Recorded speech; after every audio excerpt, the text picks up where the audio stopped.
this is you time. Here's your private Yay! coaching because nobody else is here. Um, Not yet. really for this month, we're still, people are very still engrossed into writing their books, right? And getting all the content out. I really didn't have anything extra like to add to that. I know you guys are very, very busy. I did want to talk just briefly, but I'll wait until maybe a couple people more jump on. I was going to talk a little bit about how I plan my time because Vicki had made a comment in one of the threads about how I get so much done. So I kind Oh, of yeah. wanted to share that with you guys. That would And be awesome. I would love that. I would love that because okay, I am obviously devoting time to writing my book. yeah, Although I feel like a lot of times I'm in front of the computer like this. yeah, yeah. In addition to that, like I'm sure some other people, I'm not working full time right now. I'm on leave from my job, but I do Hmm. have my business. Right, right. And so I have people going on my website who are booking sessions with Yeah, me. that's And so great. I'm trying to fit that in. Yeah, And then I have a lovely, fantastic teenager. right. In addition to me supporting her mental health, I'm also supporting her education. So she'll be Mm, starting spring semester soon. So yeah. I, one of the things that I stress to her is just priorities, organization, and setting boundaries. And Hmm. that holds true for me too. Yeah. But then, I saw that post as well, and I was like, yeah, how does she get all of that done?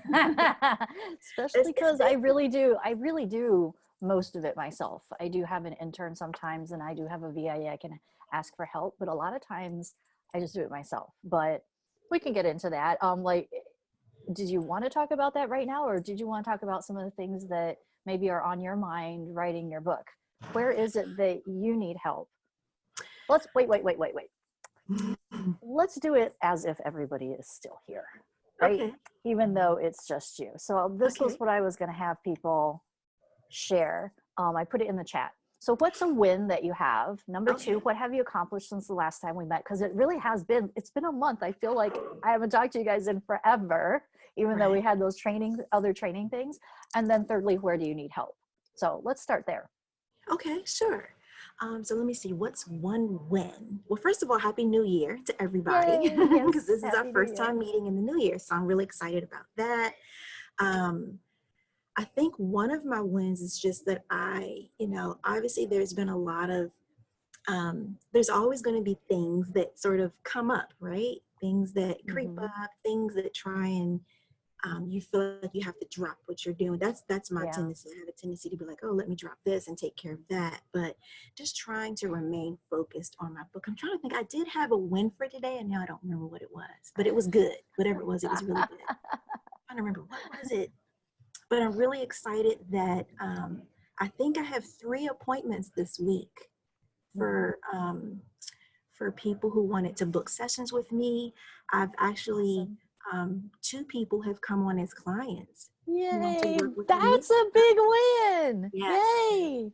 I am super excited about that. And so the woman that I'm meeting with today, this is her sort of complimentary session, Mm-hmm. and I'm praying that I feel really good about her. Sometimes, like, you know how you just get that good Yeah. feeling when you Yeah. talk to them on the phone, and then they go on, they book a session with you. So I really feel good about the person that I'm meeting with today, as well as the person that I spoke with today. I feel really good about both of them, and I'm hoping that I will also bring them on as clients as well, which would be awesome. Fantastic. Yes, that Yeah. would be awesome. Yes. So Congratulations. thank you. Thank you. So, I guess I can say that was my big win until I figure out what Yeah. I was going to share about. And then let's see, what have you accomplished since the last time we met? So I did get a very late start.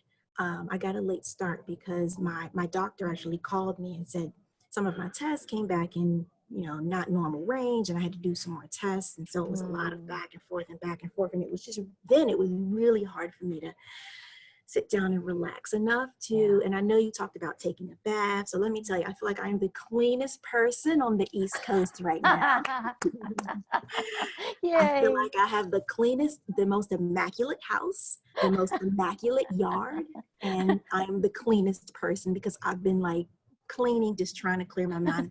And I don't know if it holds true for a lot of people, but sometimes clearing out clutter Oh feels like I yeah. clear out the clutter in my mind as well. So Yeah, for sure.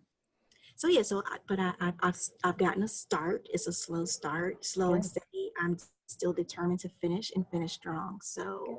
and I read how you wrote a book in 4 days. I'm like, well, she can write a book in 4 days, even though I feel like I have a shorter amount of time. I feel like I can Mhm. still blow it out the water. So Yeah, a lot of that book came from other places, repurposed, and then some of it was new stuff okay. that, because I do so many challenges and I have so many sales calls and conversations with people, it was so easy to come up with stuff. And I think the longer you are in business, the easier it ends up being because you end up Yeah. repeating yourself. Yeah. Yeah.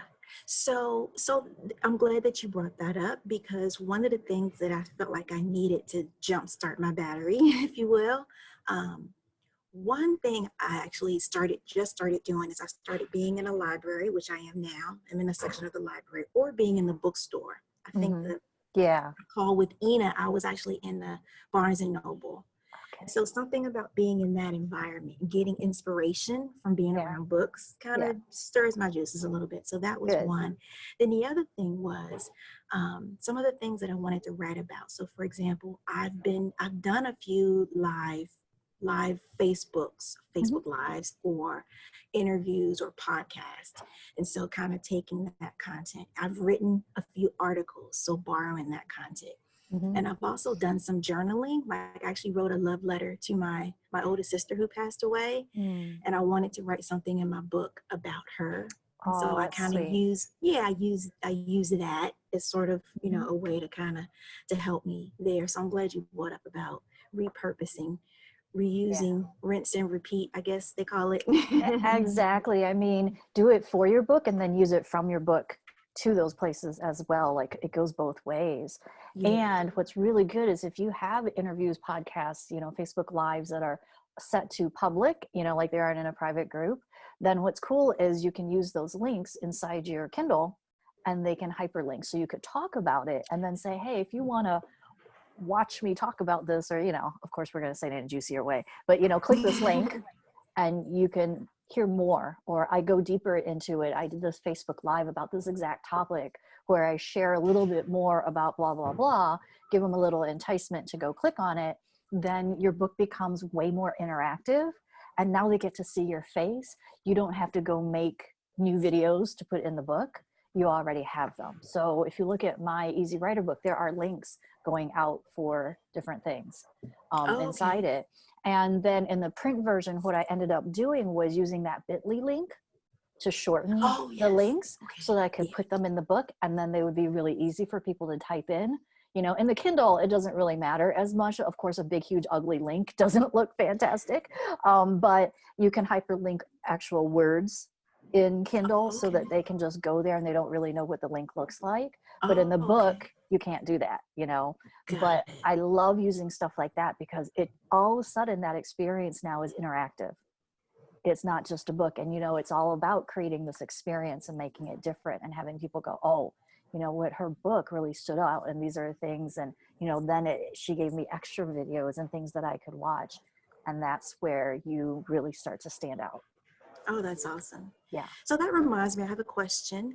Yeah. Um, how much time did you, how much time is between sort of the ebook, which I assume is the Kindle version and ebook Yeah. are the Yep. same Same. thing, Yep. Hmm. versus the printed versus Yeah. the audio versus your, what do you call it?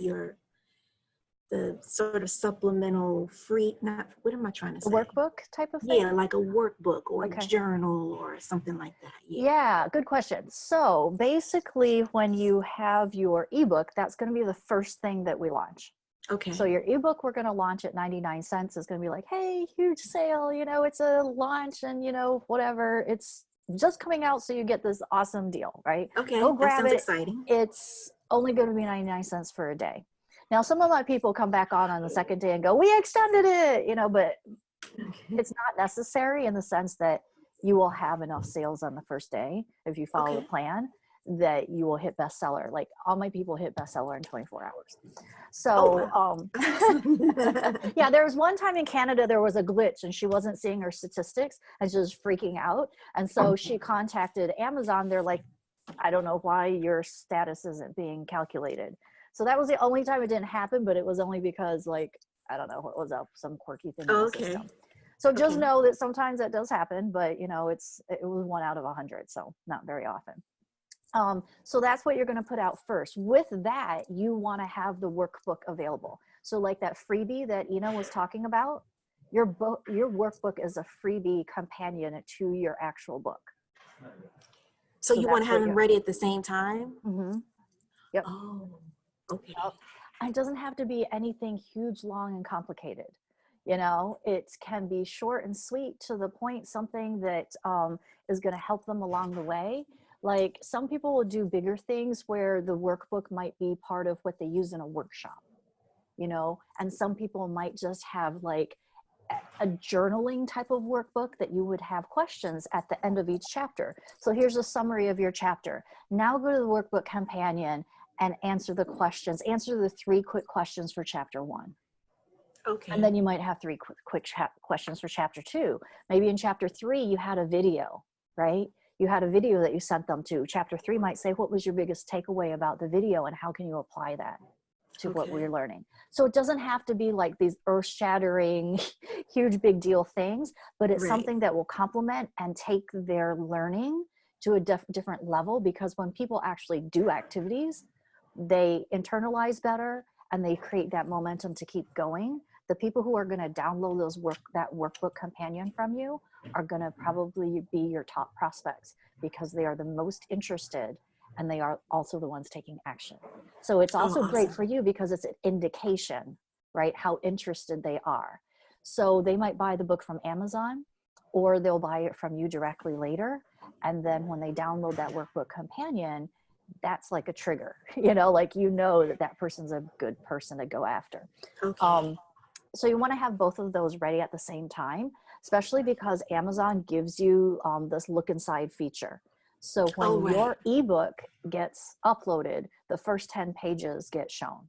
So what you want to do in those first 10 pages is to have that download available for them, so that when somebody's looking at that, but they haven't bought yet, they can still see it. So let's say somebody decides to go and they're like, well, I'm not really sure. Da, da, da, da. Oh, look at that. She has a free workbook that goes with this. Why don't I just download that instead? So like, you'll still be able to grab some emails. It's a good way to collect emails, right? So you want to make sure that link is in the first 10 pages so that they have that opportunity. So those two things go together. Okay. I was thinking that I needed to write 2 books or something. I said, I got to write a book and then I got to write the workbook. And how am I going to write? I felt like I was writing 2 books in that amount of time versus 1. So that's why I was freaking out a little bit. No. So like, it's basically like if you gave them homework. That kind of thing.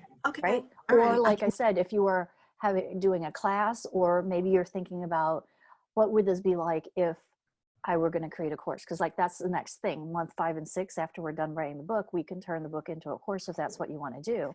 And then the workbook companion would be a great thing to have with that. Does that make sense?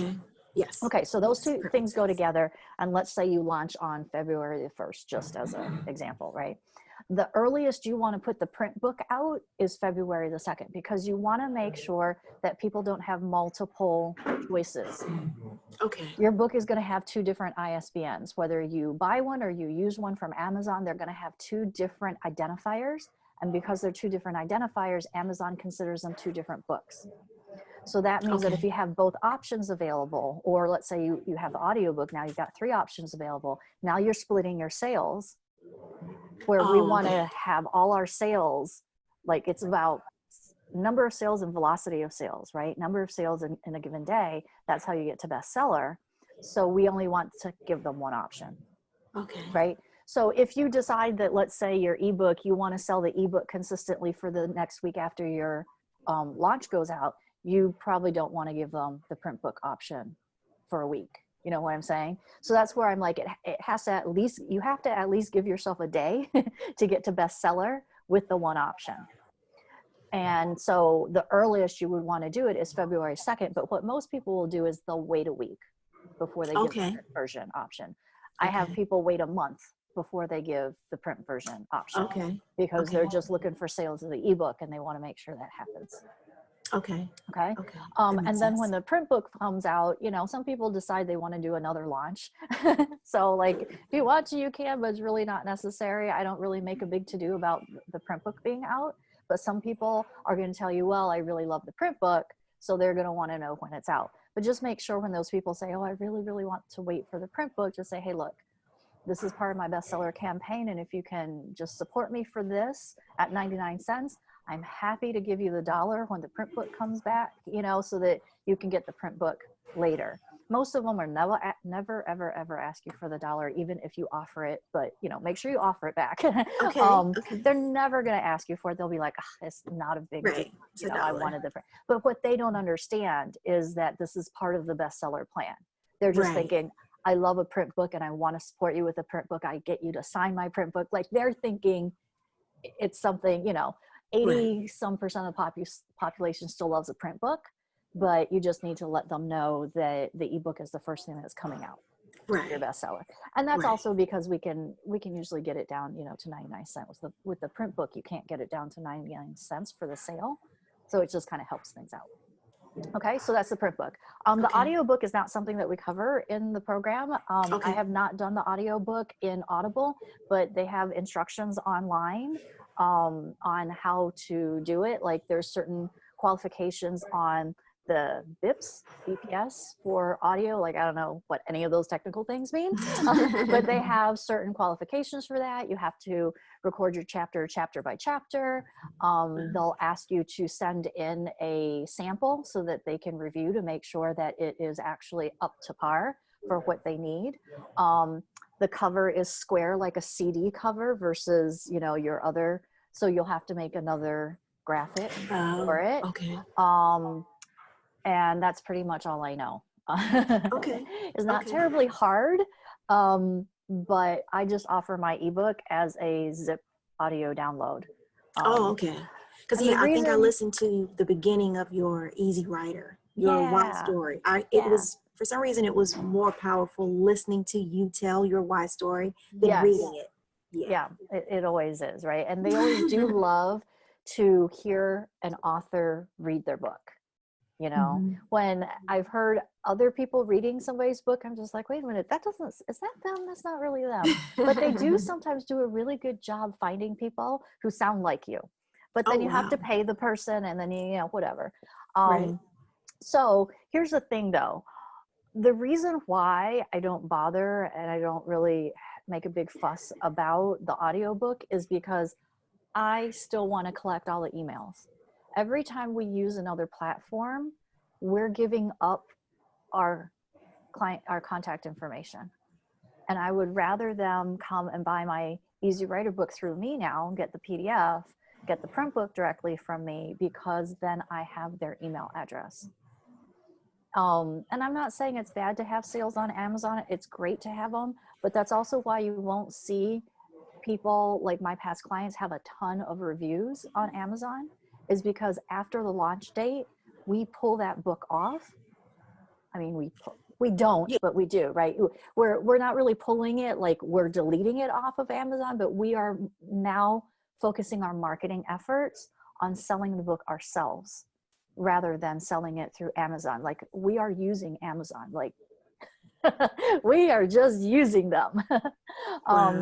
And after that, I want to know who's buying my book so that I can nurture them, so that I can eventually turn them into a client.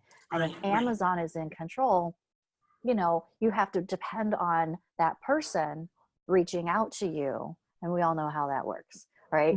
The percentage is going to be a lot lower, although you might get some when you have a book that's written right and we put all the seeding and marketing in, but the percentage is going to be so much lower than if you had their email and you could invite them into your community and continue to nurture them, you know? And so the way we get their email is from our landing page. That's how we're sort of, okay, got it. All right, Yep. I remember that. Yeah, good. Yeah, and you know, the landing page, just like the freebie and all that stuff, like Ina had shown as well in that training, that replay is in the membership area as well.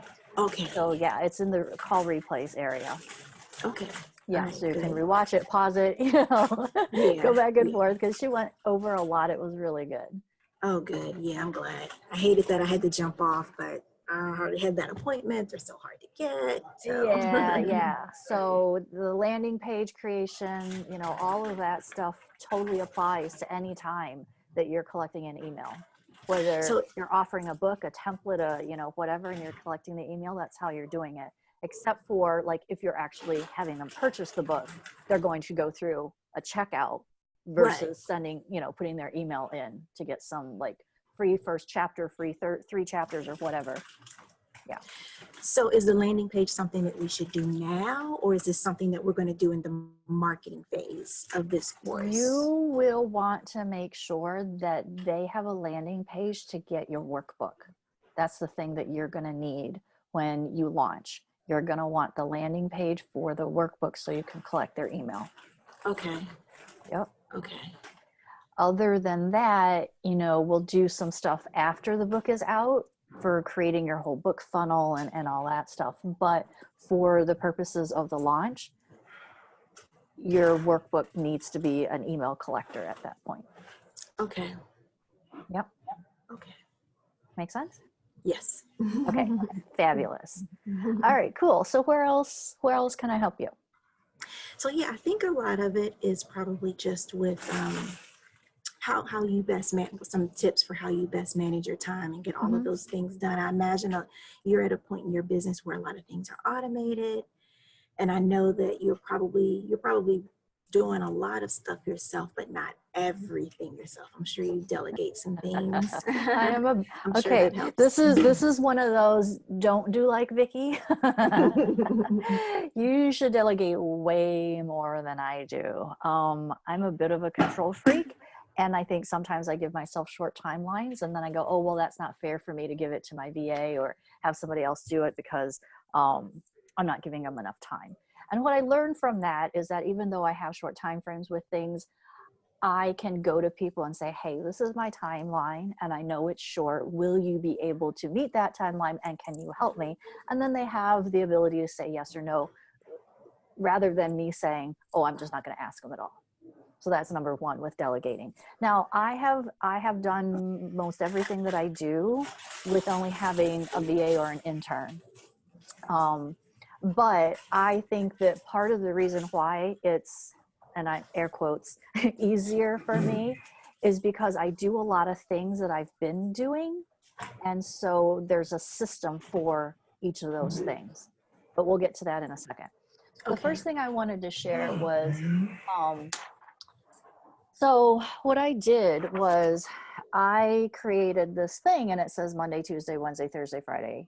And it basically has, so on Monday, what I'm supposed to do, and this also helps you feel like you accomplished something. You know how you have those days where it's like, oh my gosh, my list is so long and I got to do this and I got to do all of this in, you know, the next 14 days, and you're running around like a chicken with their head cut off. And then you feel like at the end of the day, what the heck did I get done? Even though you really did do a lot. You know what I'm saying?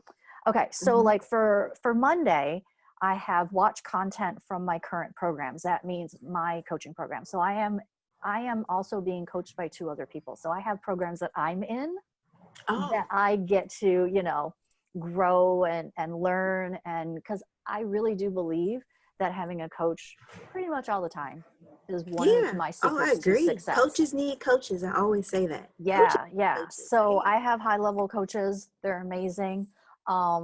Some of them have more calls than others. So I have those throughout the week as well. Calls with my coach and things that I need to watch. I tend to be a very voracious consumer of knowledge. I'll just put it that way.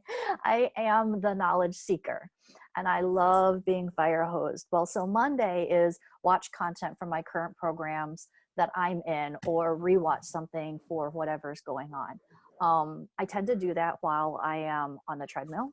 So even though Oh, it's scheduled for Monday, I get on the treadmill 3 times a week. So okay. because I get on the treadmill for a half hour 3 times a week, I consume about an hour and a half of content every single, and then you're gonna laugh. I take a bath almost every day. My bath Wow. can last, and part of that is because it was part of my regimen for getting better from Lyme disease. Oh, So I okay. soak in Epsom salt. I usually have body aches and pains and joint issues because of arthritis and fibro and all that stuff that comes with Lyme. So it really affects a lot of those things. So it's almost a non-negotiable for me to get in the bathtub, because if I don't get in the bathtub after a couple days, I hurt, I'm stiff, I have a headache. So people sometimes are like, Vicki, that's such a luxury. You don't understand. It's not a luxury. It's a necessity, because Wow. I know what will happen to my body if I don't do it. And if I want to continue at this pace, I have to do it. So yeah, taking So, care of self is a right. priority. So I tend to spend about a half an hour, and I was in the tub right before this. um, my one friend, my business Betsy, she's like, how can you take baths in the middle of the afternoon? I'm like, because I schedule it. I know how much time I need. And sometimes my baths are only 20 minutes long. Sometimes my baths are 2 hours. Wow. But during that time, sometimes I'm just hanging out. Sometimes I'm shopping on Poshmark. And sometimes I'm watching another thing that is growing my knowledge, training me on something. Because I don't know, I think it's a personality thing with me. I know not everybody's like that if my brain isn't going, I don't feel challenged, I feel bored. So Yeah. I Yeah. constantly need to find things to watch and learn about. Okay, and then Mondays is also when I set the group calls like this. So when the next round of Impact Now happens, it'll probably be a call that goes on before this one. And then Oh, I'll okay. have 2 calls stacked in the day, but then my calls are done with, right? Um, and then I also do like video recordings or interview calls and stuff. They tend to sometimes be a little sporadic, the interview calls, because it's also with somebody else's schedule, right? So you can't always dictate that. And I do that on Mondays because most of the time I will try to put some makeup on. Of course, today I didn't. I just, and so then I can do videos and stuff like that then I can reuse the rest of the week if I want to. So that's what I do on Mondays. Tuesdays and Wednesdays are call days. So those are for people who want to talk to me, set and book appointments. So if you go into my calendar, you'll only see Tuesdays and Wednesdays available. Now, when Oh, I'm okay. Oh, yeah. launching, I might open up the week if I'm launching something. And that last week, I'm just like, well, crap, if they want to book a call and they want to join on January 27th, there's no more dates, so I might open up some calls, but I try to do them on Tuesdays and Wednesdays. I have one day where I think they can book calls up to 5 o'clock, but then I really try to cut it off. I don't like the late day calls. And I am of the philosophy that if somebody really wants to talk to me, they're going to make it happen. That's my schedule. You can talk to me during your lunch break. Everybody takes a lunch break. Yeah. Yeah. So I do my calls Tuesday, Wednesday. Tuesdays is also set for speaker applications, um, which is not my favorite thing to do. I have tried to outsource that, wasn't terribly successful with that. And that's also where I might set up some of the, what do you call it? The technical stuff about when my next meetup is, creating events in Facebook for things that I need to have happen, just things like that. So then Wednesdays is another call day, and maybe I might do outreach or keep in contact with certain people that are on the top of my list. So I actually have a list of my top 100 fans.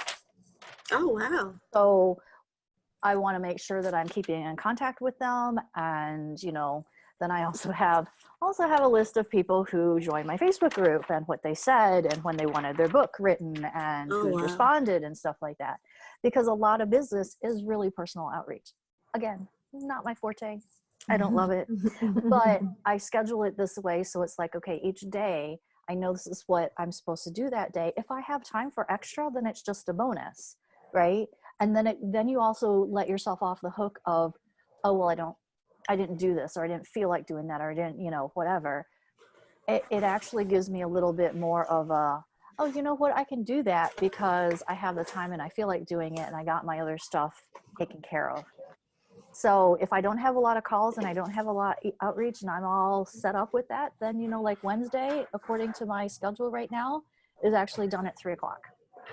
Pretty cool. Yeah. And then I can go upstairs and do copy, and that's the thing too, is I think I probably spend the most amount of my time writing copy, which is equivalent to you guys writing your book. Okay. I spent hours and hours and hours upon hours writing copy, whether it's repurposing copy or it's tweaking copy to make it slightly different or putting out new copy about an idea that I just had. I probably spend, oh my gosh, anywhere between 2 and 4 hours on a given day on copy, and it depends if it's a copy day. There are some days that are not copy days. Friday is generally a content day. Sometimes I'll do it on the weekend because we don't have anything else to do, and I live a very boring life in the country.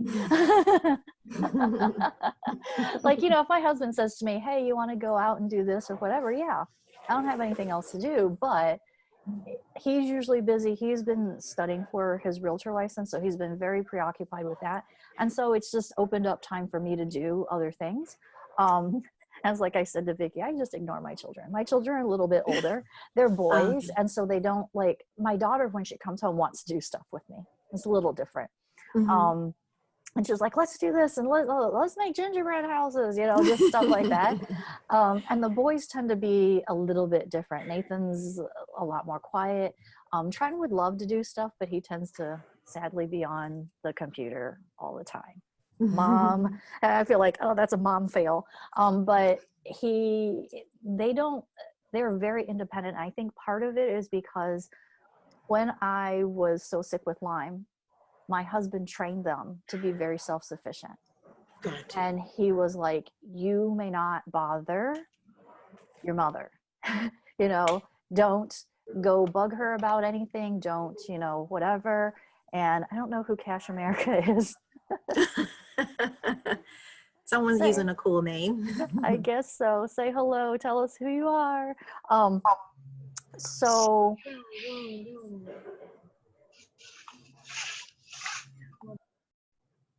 okay. Hold on a second. I'm just going to assume that was a boo-boo. Okay. So because of that, I think they've learned to do stuff on their own. Like if they're hungry, they don't bug me. I don't have to deal with that. Yes, they want me to cook them dinner. Like I joke about that. Like, why do you need to eat every day? You don't need to eat every day. But they do complain that I don't make dinner often enough and they're eating, whatever they can find in the freezer, which is another bad thing. But they're very self-sufficient. They don't come to me for a lot of things. And the older one, I just remember this one day, he was like, where's the toilet plunger? And I'm like, it's downstairs. And I'm thinking, what is going on? And he was like, oh, the toilet's plugged. But it wasn't like, Mom, the toilet's plugged, come fix it. It was, where's the plunger? I'm going to go fix it on my own. So they are very independent. And of course they're older. I've had clients before who are homeschooling young kids, and I don't know how I would have done that. Yeah. They're not here most of the day. The one, he goes to his workouts after school. He doesn't get home until 3-4 o'clock sometimes. So I have a lot of time to myself, and each of us are very much introverts, I think. Oh. So we like our time to ourselves. So I guess I kind of got lucky in that way. And, Trenton is the youngest one. He's the only one that I think is a little more like, do something with me. It's kind of like the older one too. So Friday, content for the week, content for programs, maybe email, stuff like that. Because, like I'm creating content for this program And like month 5 and 6 is actually up. I want to add one more thing to it that I thought of the other day, but that's up. So I'll do those types of things. And sometimes I'll break things out into, okay, I need to do these things because these are my money making activities, right? This is the CEO of your business, right? You put your CEO hat on, you go, this is what I need to do for today. And then I have broken it out before where it's like, okay, like Wednesday, like I said, I'm done at 3:00 on Wednesday this week because my call is at 8:30 and then I have a challenge and then like, that was it, right? So I look at that day and I go, okay, well, you know what? I didn't have anything else slated for that day at 3:00. I can be my own VA. And here again, it's like, this is just what I'm telling you I do. It's not me telling you to do this. Okay. And then I have a list of things that if, you know, I had a VA or an intern, and right now my intern, I had an intern, she was amazing. And that internship ended January the 2nd. So now I'm interviewing people for the next internship and I'm a little late. But the problem was that I didn't want to interview during the holidays. That just made it hard. So anyways, I'm a little behind on that. So that means that some of the things that I've been doing, I do for myself again. So what I have down for VA is graphics and quotes and automation, email, social media, setting up my events, group reminders, and things that I post in there. But I do have a lot of automation tools that I use so that all of this stuff doesn't end up being spur of the moment, I have to do this today, or I have to post that. I actually have, and I can share with you. Let me see if I can. So this is my scheduling program. It's called Promo Republic. Okay. Oh, Promo Republic. Yeah. And it is through AppSumo. I can give you a link because through AppSumo, you can get this for, I think it was $50 one time. Oh, rather than a monthly fee. Oh yeah, that's perfect. So what's really cool about this is like, here's all of January. And if I click on different things, Pinterest. Yeah. Don't even talk to me about Pinterest. So here's all the stuff that's going out for January. Now I have a launch on the 27th, Impact Now starting again. So there's a lot of stuff going out. Wow. You might not have as much stuff going out if you weren't in the middle of the launch, right? So then off on the side, these are all the different Facebook groups. This is my Twitter, LinkedIn, on my Facebook page, Instagram, and then these other things. So you'll see that my Facebook page and my public group are the ones that have a lot in it. And then like in the Impact Now, you'll see that I have a few things that are going out that are posted. And then there will be some like Zoom video type of things going on. And these are the reminders that go out. So I had my intern put a lot of this in, because it's repetitive, kind of like those emails that she put out. I was like, you're supposed to change the top and the bottom of that email. Like she changed the date, but she didn't change the rest of it. I was like, okay. So anyways, she does some of that stuff, especially when it's repetitive. It's just kind of a pain. It's a little mindless. But again, when it's mindless like that and I have to do it myself, I'll do it while I'm watching NCIS or something. I always do double duty. I've always been that person who can't just sit and do one thing. And again, that's just the personality. Some people can't do that. My husband hates that. He's very like one thing at a time, one thing at a time. If he's watching TV, he's watching TV. Football game's on, that's all. Like don't even talk to me. And it's like he can't, right? Or like if he's studying for exam or if he's working or whatever, he's only doing that one thing. And me, and I don't know if it's just me or a multitasking type of person type of thing, I do end up doing more than one thing at once. Now, one of the things that I was going to ask is I noticed that you have, and I'm in a few of your groups. I know I'm in Impact Now. I'm in your Easy Writer. I see you Write Your Biz Book Now. Yep, that's the public. That was the public one. That's a free one. Yeah. On just your regular personal page, but I see you posting and all of them. Like, how does she do that? Like, That's because of Promo Republic. Okay. Got it. Okay. Yep. Okay. I have to get the Promo Republic, clearly. Yeah, I will put that link in. Let me write that down. I'm even scared to.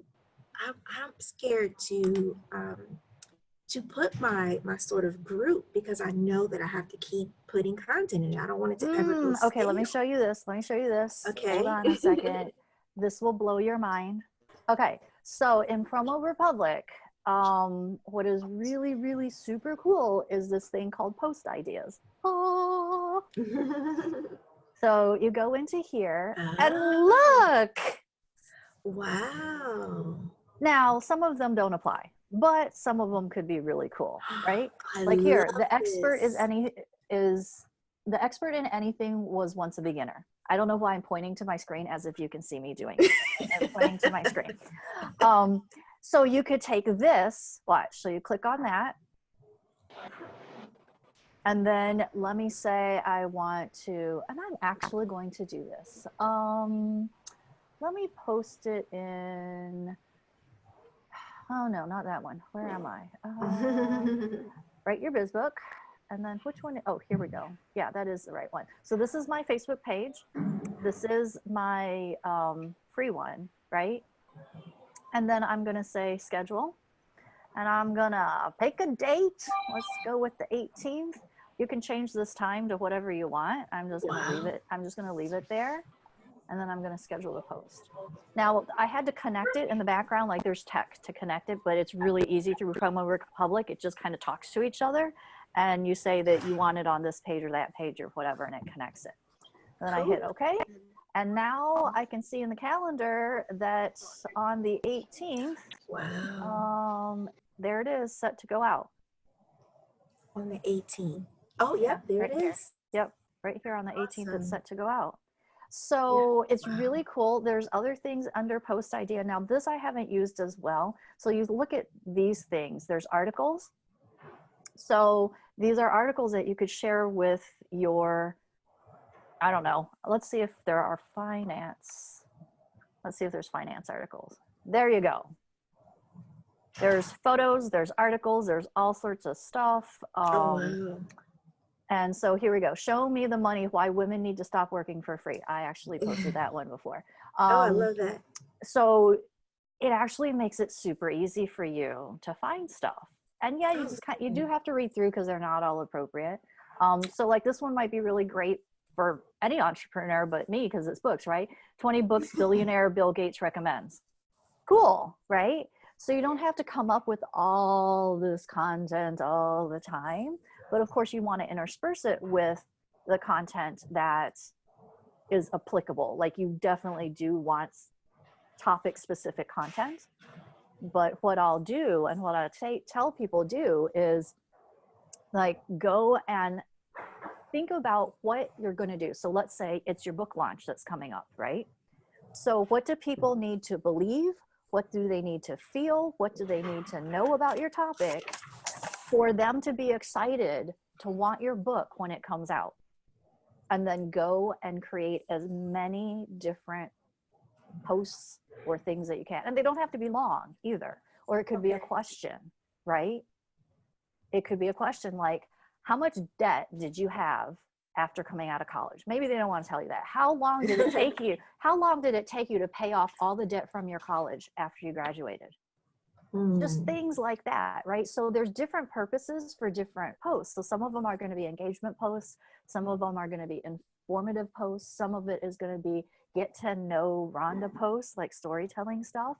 And then some of them are going to be purely the, hey, this is coming out. It's a promo. You need to jump in on this, buy my book, be in my program, book a call with me, you know, that kind of thing. So one out of every 3 or 4, you want to have that direct whatever. I totally break that rule when it comes to doing my launch. I will have post after post that's inviting people, but I don't want to just make it inviting people. You guys are not on my current email structure for this launch. So you probably don't see the emails that are going out right now for my launch.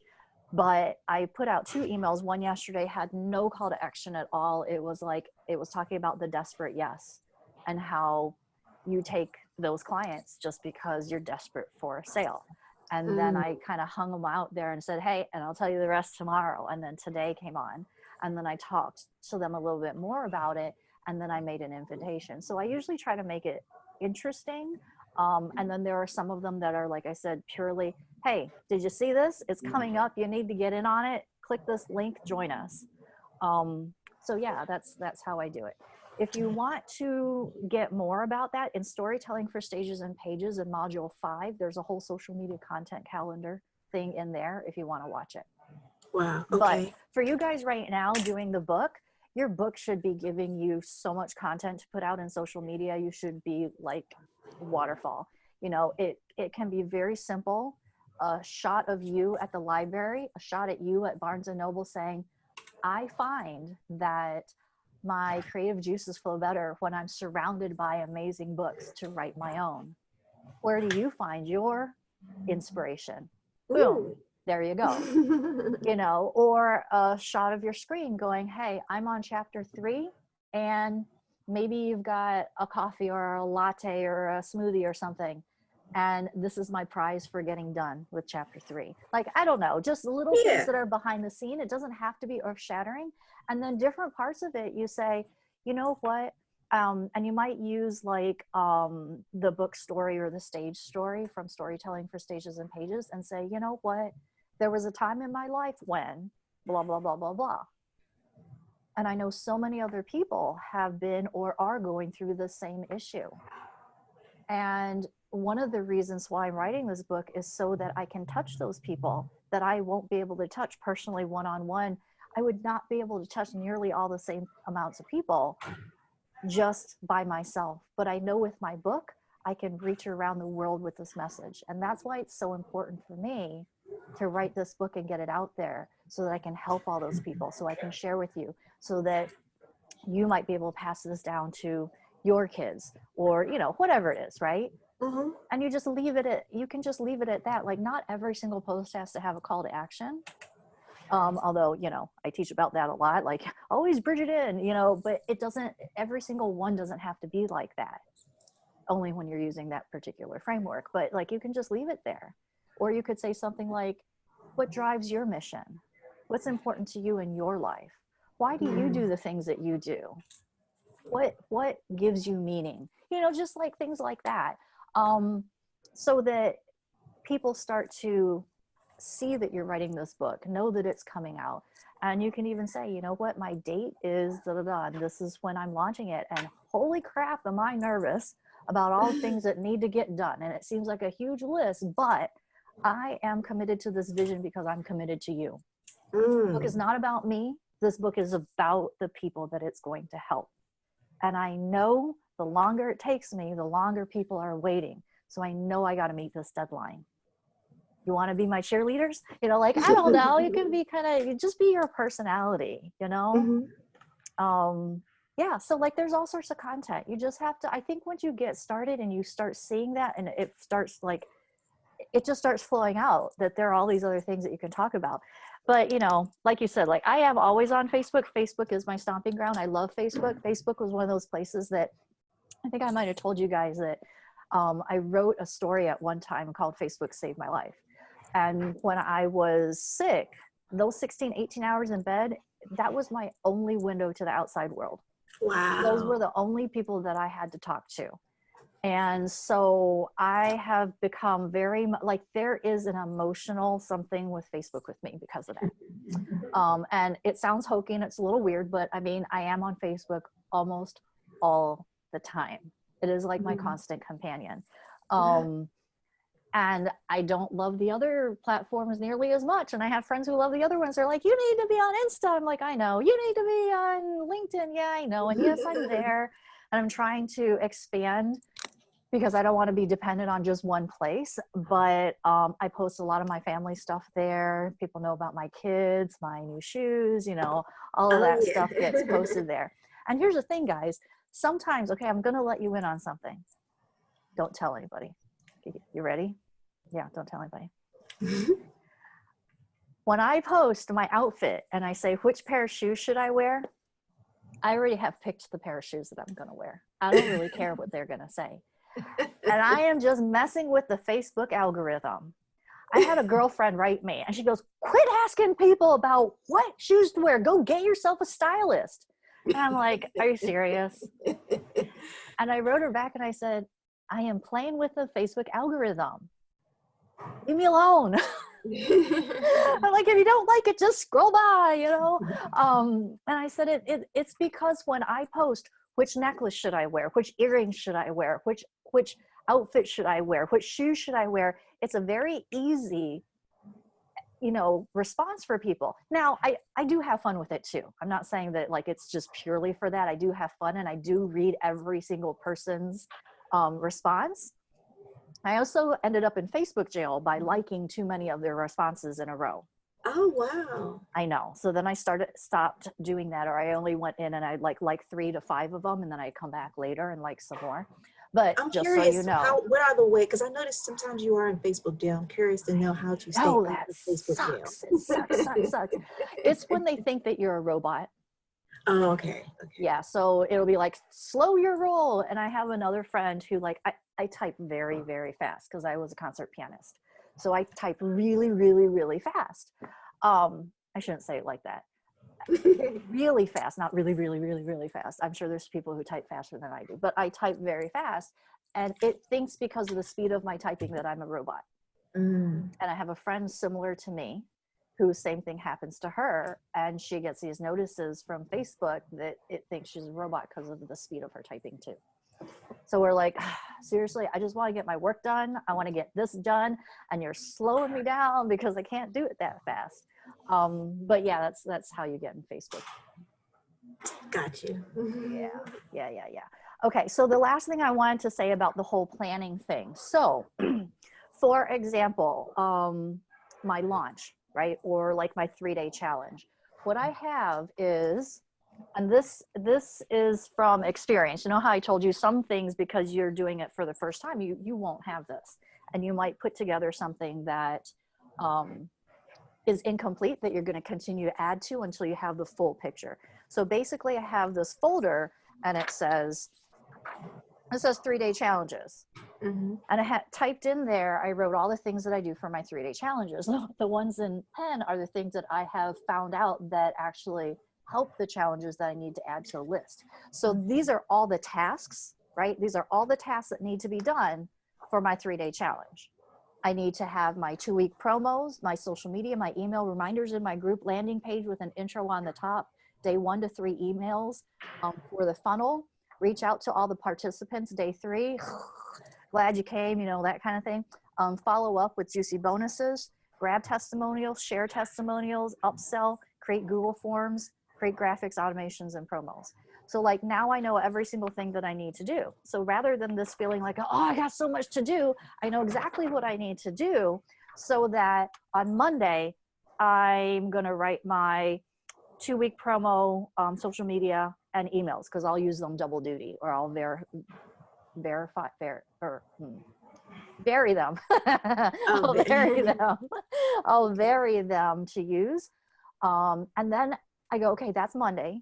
On Tuesday, I'm going to schedule reminders in the group. On Wednesday, I'll do the landing with the intro on top. And maybe I'll get to the graphics too. You know what I mean? So I'm breaking it out so that this whole thing doesn't feel like a huge mountain, but instead it's small pieces where every day I get to celebrate that I actually got done. You know what I'm saying? So then I have that, and then I have like, okay, this was the original challenges one that was written out. I have this one for when I do a telesummit, what needs to happen. This is my list of things to take to my events, my booths, when I have book signings. That one just keeps growing, man. And then I had, I don't know where it went, but I had a launch one. It's floating around here somewhere. And that's basically what has helped me to make sure I get all the stuff done and I get them done in time, right? So it just doesn't float out there being like this, oh, I have to get this done and I don't know all the pieces of the project. And, you know, I got to get this done and I know somewhere in the project I need to create the graphics. All right, one of these days I'm going to create the graphics. You know what I mean? Then you actually can schedule it and say, I'm going to do this, this, this, and this. So then in February, you're like my little teeny tiny piece of paper. So in February, I have my project set up for these are the things that are going to happen in February. I have to do my storytelling for Stages and Pages challenge. I'm doing a telesummit. I'm going to promote my event for April. And then I need to put together my information for a retreat that I'm doing in June called the Bookation, book plus vacation. Bookation. It's a Bookation retreat that I actually put together a while ago and then just didn't launch. So like now I know exactly what's happening in February so that I can break those all down. And then you asked the question, you're getting it all. You see this right there? So I have a 12-month calendar. The top one, the top row is actually erased because that ended up starting September. It just happened to be when I got my calendar. So it runs September to September rather than January to January. Okay. And what I do is I plan out what I think the whole entire year is going to be. Wow. And it's not because I'm doing it to be like so strict about it. It's so that I don't feel like I'm flailing around, so that I know what's coming up. And then what you want to do is, tell me if I'm like overwhelming you with this. Okay, good. Then what I do is per quarter, only one big thing. Listen to me, all of you. You are only allowed to do one big thing per quarter. Otherwise, you're gonna like crash and burn. I'm just telling you that right now. Because if I launched Impact Now every darn stinking month, that would be a nightmare, right? So you want to do just one big thing. Now, you guys may only have one big thing, you know, because you don't have a passive income product and you don't have, you know, a low end product and then you don't have the high end product or whatever. But here's what you might have is February, you're going to launch your book, right? After your book launches, you might launch your one-on-one coaching package or a group program or something new, right? And then after that, you might have the capacity then to create something else. Like, I am not about creating 50 zillion things, trust me. I did that, been there, done that, created way too many things that nobody knows about because I just created stuff. So really per quarter, only one big project, right? And then you have mini projects. Does that make sense? Mm-hmm. And that is how I get everything. That is how I get everything done. It's so funny because in some ways I am very much like this creative, you know, things are always going through my head, always wanting to be creative with something. And then people are like, no, you're so structured and you're so organized and you're so whatever. And I'm like, yeah, not so much. And then they're like, I bet your desk is so like clean and really? Here's the truth of Vicky's desk. It's a disaster zone. That's actually pretty neat. Really?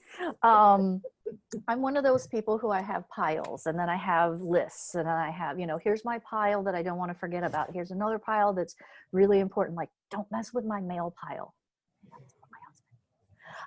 Like, don't mess with the piles because this one means I need to get to it this week. This one means it's important, but it's not this week. This one over here is stuff I'm gonna need and don't throw it away, right? And then over here is my list and then I got a calendar. And I showed you that calendar. Well, I got another calendar.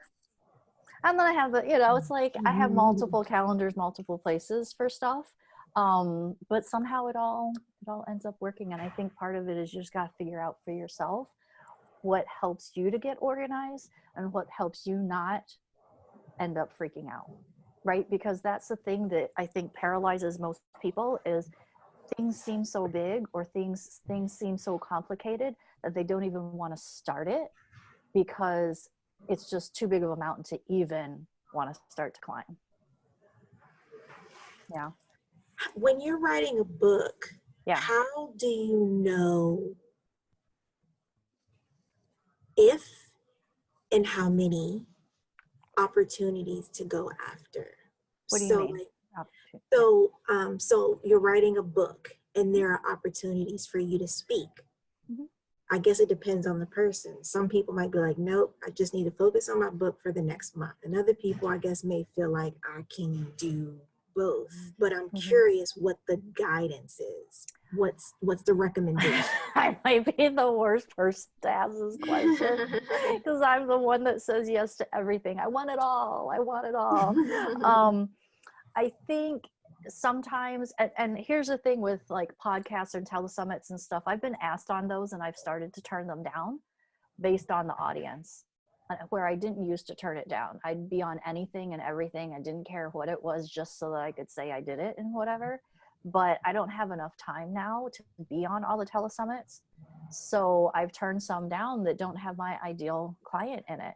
So I would use that number one as the gauging point. Is it going to be worth it? Am I going to get clients from it? Is it going to, further my mission, my purpose? Is it going to grow my email list and stuff like that? If it is, then I think it's a great thing to do, especially because when you're launching a book, you want to have enough people to buy your book on the day that it launches. Podcasts are really great because you don't really have to go anywhere, but sometimes podcasts, you might record them in January and they don't come out until April. So you do need to ask the host, when it's going to come out. By the way, I put in 2 podcast potentials in the Impact Now group, if it applies to you. So those are good, but like I said, if it's going to come out later, you got to make sure, because they're going to ask at the end, where can people find you? Do you have a freebie? Whatever. So if it's going to be after your launch, then the freebie is going to be completely different, right? So yeah.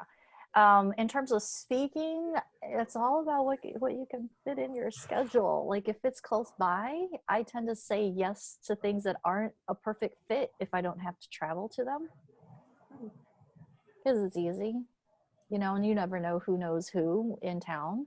But if it's going to be someplace that I have to travel to, then I want to make sure that my ideal audience is there. I don't want to waste my time. Does that answer your question? Yes.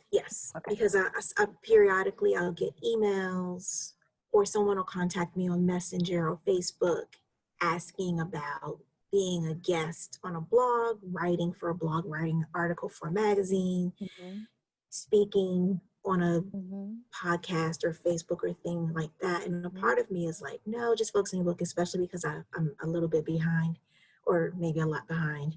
But then on the other hand, I'm like, but then that'll be exposing me to some people that I obviously won't have if I'm just head down on my laptop.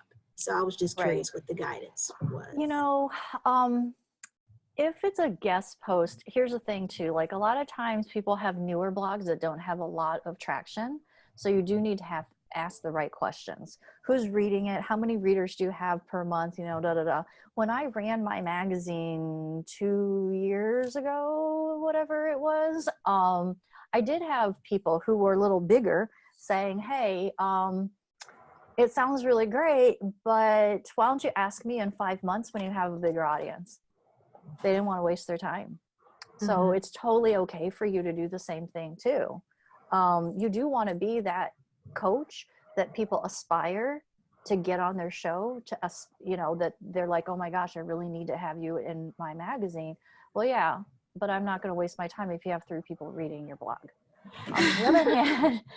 On the other hand, it is a good stepping stone to have those pieces so that when you do apply to entrepreneur.com or Forbes or whatever, then you can say, I've been featured already here, here, and here, and you can go see my articles, because that matters to them. They don't want to take a first-time feature. So in that respect, it's good. And here's the thing you could do is you could pull content that you already have written in your book, repurpose it, maybe, put a different intro, put a different outro, whatever. Blog posts don't have to necessarily be very long or anything. So you could do that to just make your life really easy and be able to contribute to these. Yeah, because some of the groups that I'm in, and you may have seen this too, because I think we're in some of the same groups where it feels like everybody and their grandmother's grandmother is like, who wants to be featured on my blog? Who wants to speak? And I'm not sure if these are legitimate, authentic, you got to ask the right questions. Or if they're going to try and sell me something, Yeah. Like They there have, was most one, of them have not, but don't ever pay to be on a blog or a podcast or anything like that. but there was one where it said, who wants to be a TEDx speaker? And of Yeah. course, people were Everybody like, says and then I'm it's thinking, a, is that's a, this, are you able to do that, or are you about to sell me a program to help me yes, be a TEDx that's a bait and switch. Yeah. speaker? You know, there are a lot of people in that Women Helping Women group, which I really like a lot. Mm-hmm, Um, but a lot of them are new. So here's my new mm-hmm, podcast. Here's my new mm-hmm, blog. I need guests. mm-hmm. And like I said, it's not horrible to be a guest on a podcast who only has, 5 subscribers. um, it's not the worst thing in the world. Like I said, you get to use that as oh yeah, I've been on these podcasts. So go on them intending and expecting that even though they're growing and they're small right now, that as they grow their followings, some people are going to come back to yours and listen to it later after it Mm. grows because it's a topic that they want to listen to. So you'll still potentially get stuff out of it, but it's more of like that stepping stone so that you can get to bigger things, right? Because you aren't just all of a sudden going to be on Entrepreneur on Fire. Yeah. Right? Right. So, Yeah. yeah, cool. All right. Anything else? Because I can go on all day. I have a lot of questions. Do you two want to ask some questions? Okay. We'll go around. We'll go around the room. And then I All can right. post. I guess I can post some in the group chat too. Yeah, go ahead. Okay, Rhonda. Help Hi. me, Rhonda. Help me, Rhonda. That's my song. 1969, the Beach Boys, I think. That's my song. Hi, I y'all. love it. Hi. It seems Hi. like I haven't seen y'all. Merry Christmas and Happy New Year. I and all that know, stuff. right? It It's been seems like forever. forever, and I need y'all. I grew 2 inches while we were away. So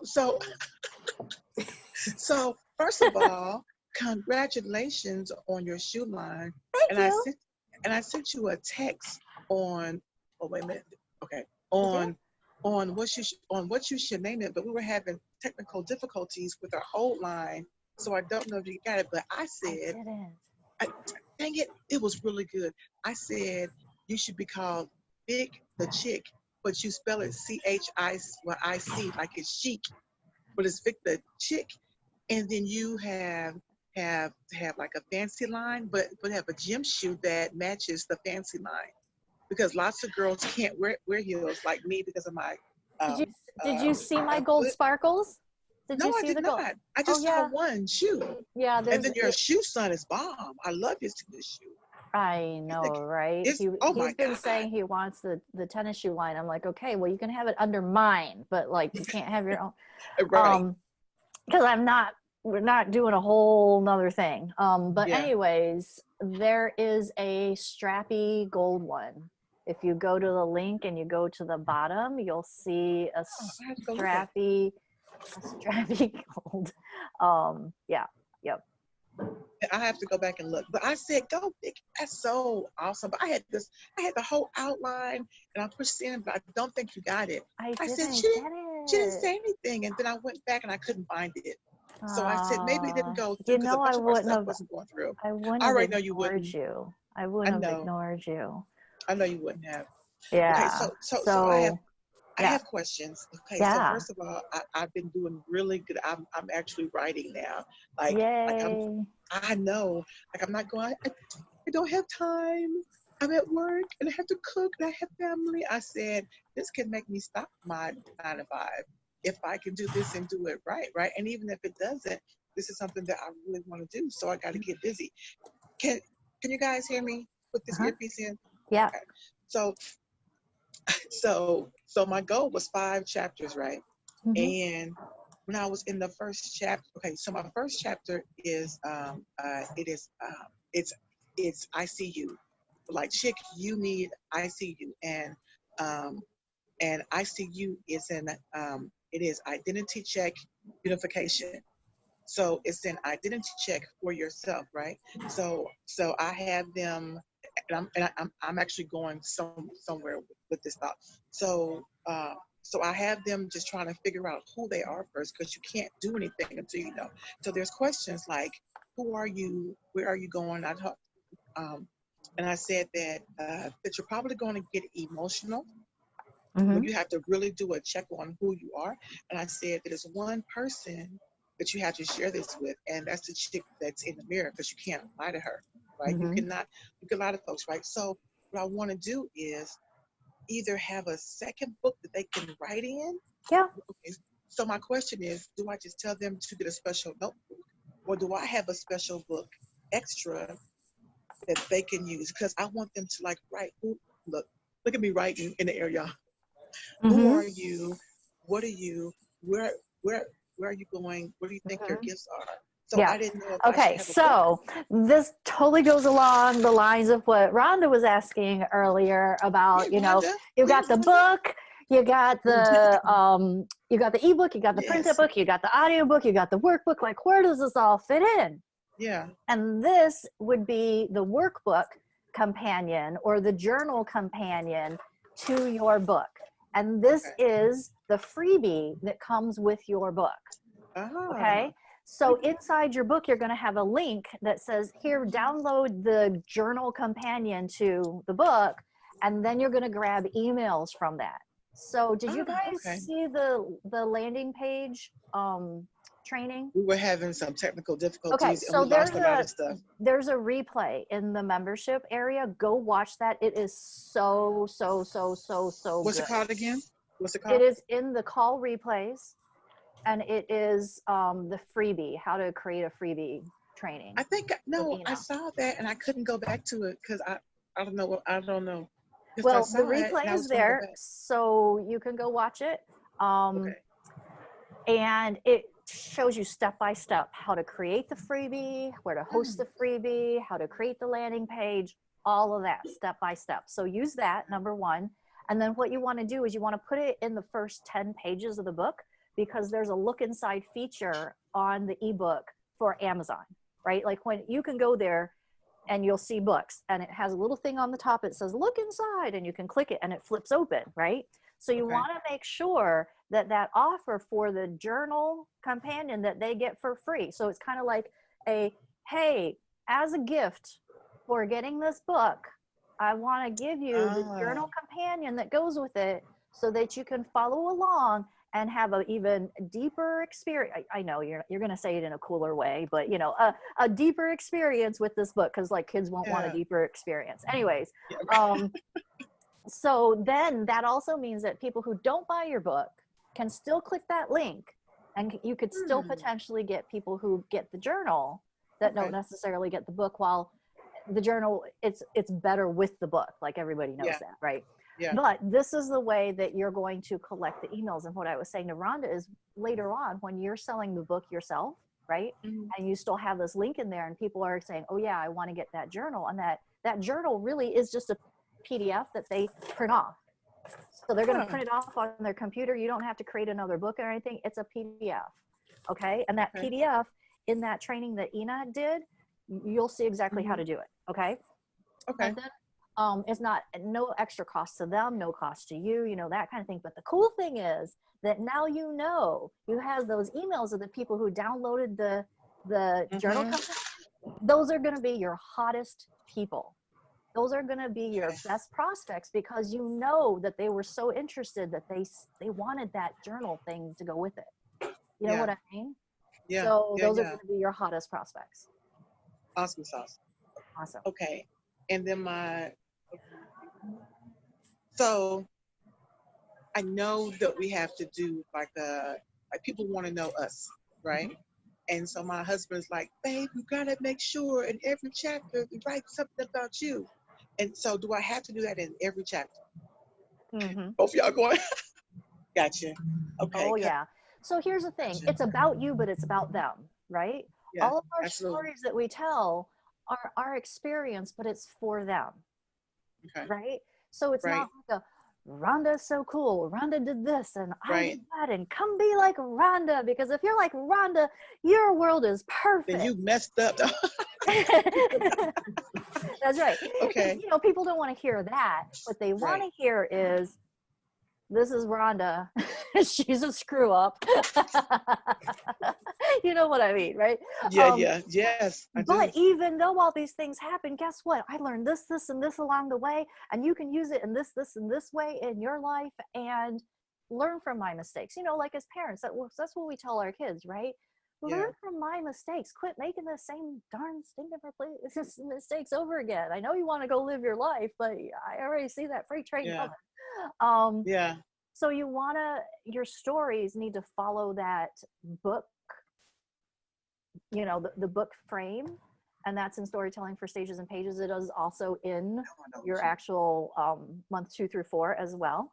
And then you can also use like the stage form, and you can use the social CTA, because here's the thing, you're going to have one main story all the time that's going to be your thing. You know, like my line story is the thing that I talk about all the time. Okay. And then throughout the book, you're going to have stories that they're not as deep.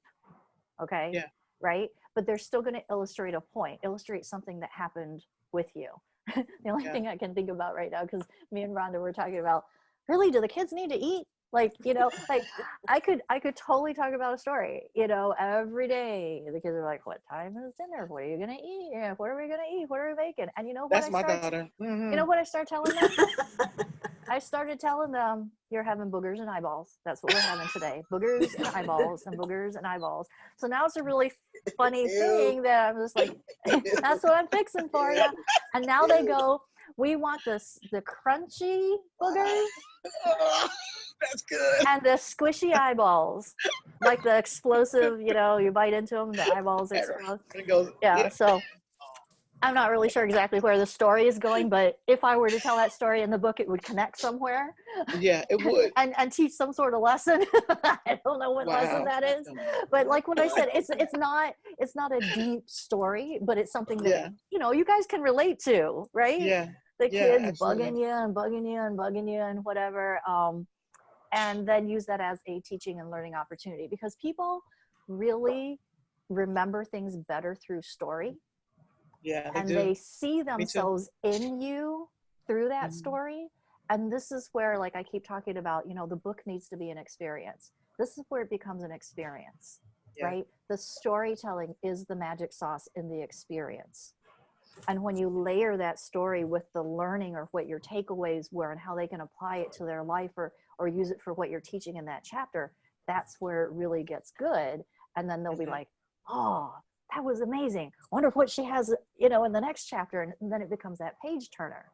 Because I know you know this, but, you know, you don't want to talk at them, especially teens don't want to be talked at. Right, absolutely. You've got to make them feel like they're being included, almost like they've jumped inside the book with you kind of thing, right? Yeah. So that's all through the storytelling. And I usually will say, you know, have one bigger story at the beginning, and then through your points, you might have some of the smaller, I say less meaningful, but they're still meaningful. You know, the stories that aren't so deep splash throughout.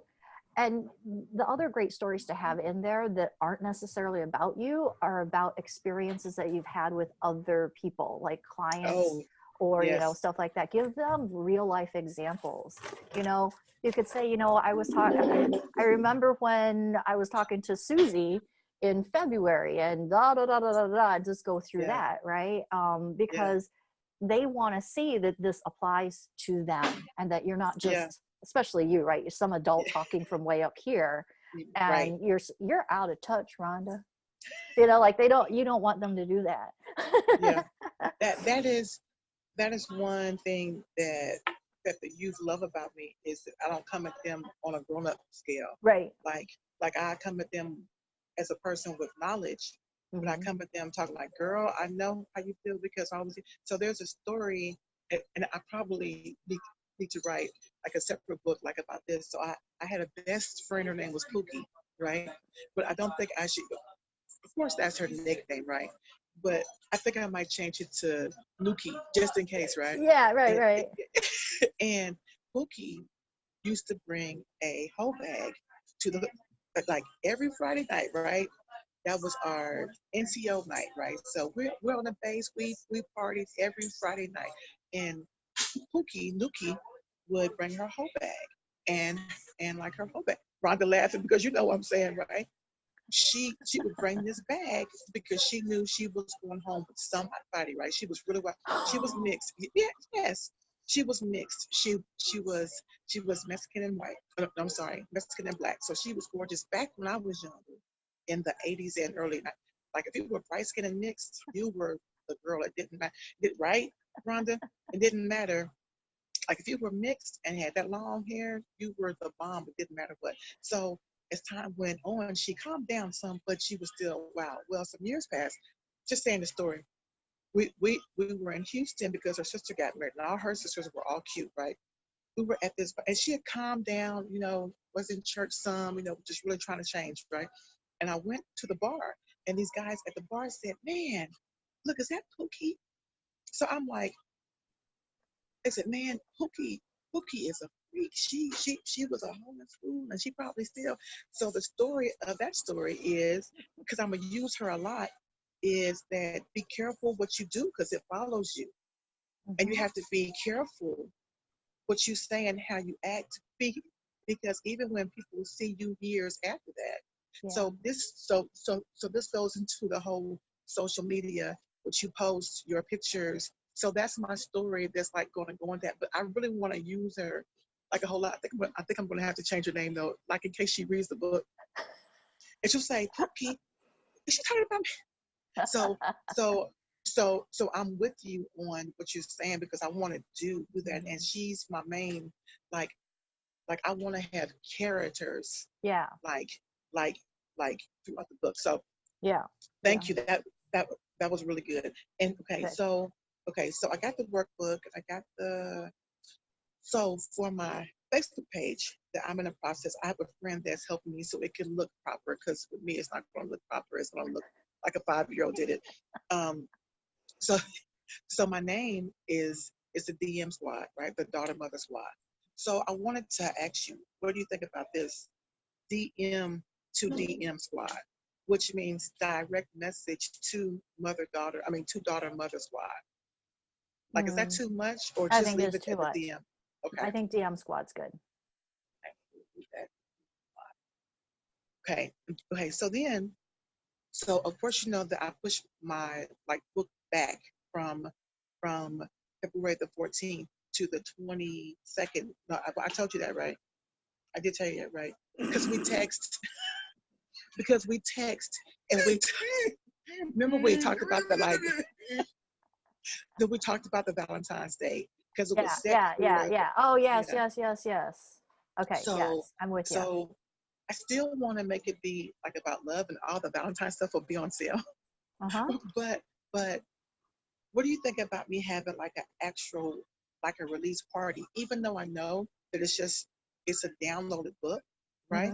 So what can I tell her your idea? Okay, so Jacques has this great idea, like his book launch. So I'm gonna steal it, but don't tell Jacques. He's sitting right across from me, but don't tell Jacques this. He he wants to do a book release party, right? And everybody that's there pull out their phones and blast it to all their friends. Since the download is free, right? Blast it out to like all of their friends, or while everyone is there, they can download the book. So I was thinking about doing it like a coffee shop. Nothing big. I think just you mentioned that, but back it up for just a second. It is not being downloaded for free. We are not being the best giver awayers. It's a little pet peeve of mine. We're not being the best giver awayers. We're being the best sellers. So you're going to price it at you're going to price it at 99 cents, which is still going to make it really super easy for people to buy. Gotcha. One thing you guys need to know as well is if you're going to have people download it from their phone, sometimes it doesn't work.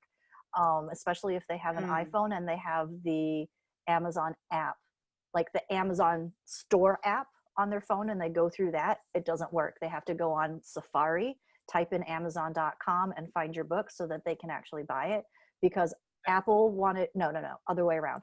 Amazon wanted to charge, this is the story that I heard. Amazon wanted to charge Apple because Kindle is not an Apple app. Does that make sense? So they wanted to charge Apple for using the Amazon app to get the book to some extent. I don't even know exactly how they were charging or whatever. And Apple said no. So if you are on an Apple device, a lot of times it just plain doesn't work in the Amazon Store app, but it will work on the normal browser, Safari, whatever, to buy it. I know it's kooky Okay. and it's crazy, but you're going to have people go, I can't buy it. It says not available. It says I can't do it. And that's usually why they have to do it on their computer. Okay. Okay. Okay. Okay. Well, But we're those are pricing it my at main 90, things. 99 cents. 99 I think the party is awesome. Okay.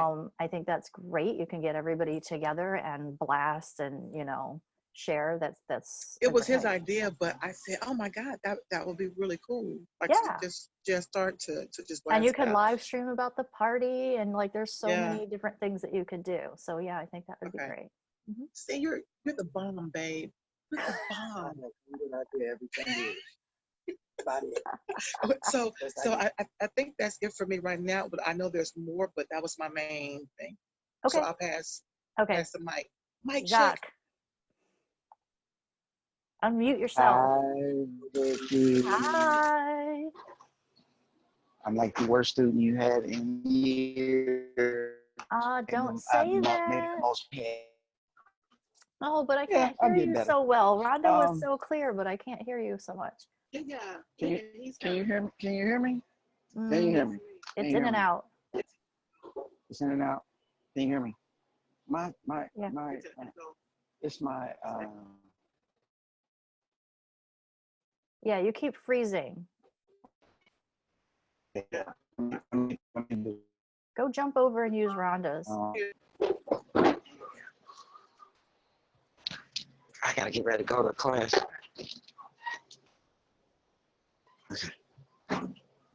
Okay, here I am. Yes. Yes. Come on. Put your hips in there. So for me, first of all, I know. Turn your other ones off. It's in the echo. Okay. For me, first of all, I know that I need to be once again more visible. So what? More visible. More visible. Yeah. Yeah, I need to be interacting again more because we got hit with so much in the past few months. Okay, it's worse. Can you hold on? Hold on. Give me 2 seconds. Okay, now try again. Unmute yourself. Try again. There you go. Can you hear me now? Yes. Okay. I think for me, being more visible, because we got hit with so much in the past few months before the change of the year, that it kind of distracted me, one, which was not a good thing for me, because I know I'm better than that. Secondly, it overwhelmed me. One thing that I said at the beginning that I was not going to allow when I started this class and this journey with you. And those are the things that started to hit me. So I said it's never too late to have a restart. The restart always starts when you decide to dig your heels in the sand and make a decision to do what's necessary. So I went to work. I said I'm going back to the beginning. I know that it puts me back, but for me, it works for me to go back to the beginning of where you started us and to start over for me again, so I can reacclimate myself like I need necessary in order to really be engaged like I need to. So one of the things that had resonated with me, as I told you before, was the word boom. So I started really focusing on boom. I really started focusing on boom. And boom, meaning now, because I kept having these visions of being in front of an audience and how Lisa always has us say, yes, yes. For me, it was them being, or when they say, Yana or something like that, for me, it was my audience being able to say the word boom. And boom meant breaking out of mediocrity. That meant that at that very moment, whatever it was that they were struggling with, whatever it was that was challenging them, whatever it was that, they wanted to overcome, they got that aha moment and was able to say that word boom, which means right at that moment, they were deciding to break out of mediocrity of whatever it is, whatever it is that they were being challenged. So I started creating that boom movement for me. So calling my audience the Boom Squad or the B Squad. Yeah. I started creating those things. So it kind of changed the course of my book just a little bit. Same principles, but there was it was just kind of changing a few things. So one of my questions was, I researched Boom, and there was someone who put a book out called Boom. And as a matter of fact, he's one that I can't remember his name. But he's one of the top speakers when it came to youth. So I wasn't sure, because originally I said, well, I was going to create a book with that same title, saying Boom, but would it be better to create a title with Boom as a subtitle, or saying Boom in the subtitle being breaking out of mediocrity, or should I stay away from that? Okay, it depends on two things. One is, does he have a trademark on Boom? If he doesn't, then it doesn't matter. Books, you can't trademark or copyright book titles. You can trademark processes. So you can have one called Boom. There's another author that has a book called Easy Writer. So I'm not the only one that has that title, but you can't claim a title and then have nobody else ever use it. That's just not allowed. That said, Boom as part of the subtitle does work as well. You just have to make sure people understand what it is that your book is about. Okay. Yeah, and I realized that you can't trademark the word Boom, because there's a lot of people using the word Boom. But I, from what I understood, is that I would have to trademark or put a TC on the acronym. Is that correct? Yeah. Breaking out of mediocrity. Okay. So I realized that was something that I had to do, was to do that. And then moving forward, Rhonda actually asked a question about the workbook. So that makes sense. So that question was answered for me about creating a PDF file. And she also asked a question about the party, which you said, which was a good idea. So that actually answered that question for me as well.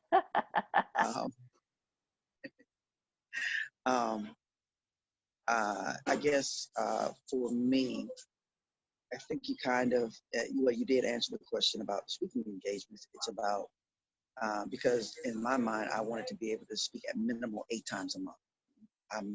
That's a lot. That's what I, but then as you said, is what you feel as if you can handle what you have time for. Now, me saying that I can speak 8 times a month, me giving it a go may present to be overwhelming. So I was going to ask, should I just kind of scale it to maybe 4 times a month, and then see how I handle that before I upscale it to a number of that size? Yeah, I think that somewhere between 2 to 4 a month is probably good. You need to have enough time to write your book. So you got to set priorities on the different projects that you have going, so like if you were to write down the projects, one would be getting speaking gigs, one would be finishing the book, another one would be creating the workbook that goes with the book, putting together the event for the book launch. You're going to need to go through there and prioritize which ones are on the top.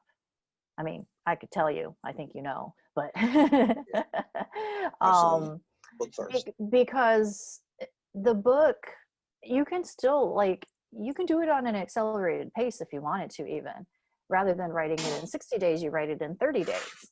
And basically you write somewhere between 2 and 4 pages per day for 30 days. And and I'm going to say it like this because in some ways it is kind of misery. Just get the misery out of the way, right?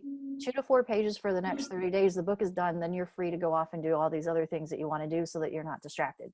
Because what I hear the most from you is like I think I need to do this or this or that, and I want to do all these things.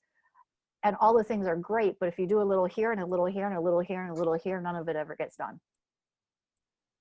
So yeah, commit to the project completion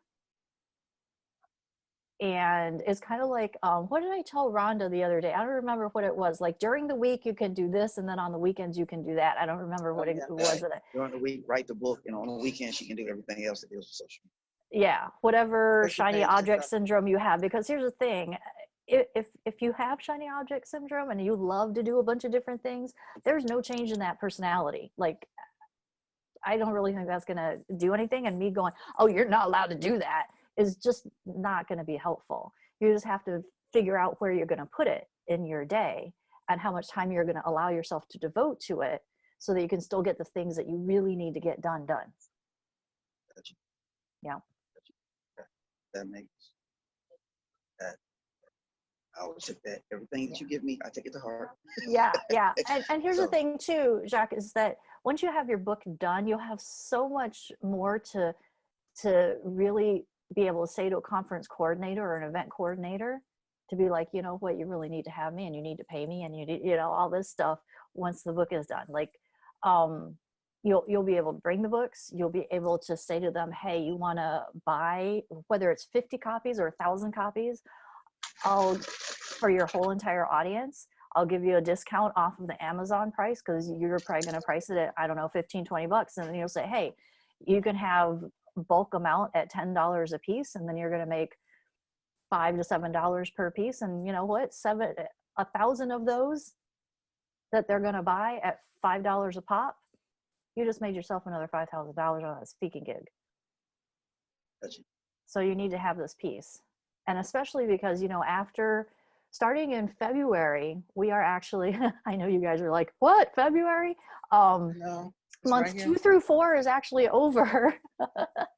Coming mid-February, and we're going to start talking about copy for your book funnel and turning your book into a course. Now, don't worry either, guys, you know, because you do have access to the content forever, you know.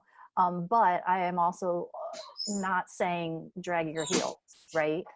Because I'm going to continue to move on. We're not going to be like, oh, we're going to extend this another 2 months. We're not going to do that, because we need to take that book and now use it for the next thing, and then use it for the next thing, and then use it for the next thing. Because after we do the book funnel and course, we're going to talk about putting together webinars and trainings and 3-day challenges that I love, and putting your keynote speech together based on the things that are inside your book. So this is like a very integral part that you have to have if you want to be successful with the rest of it.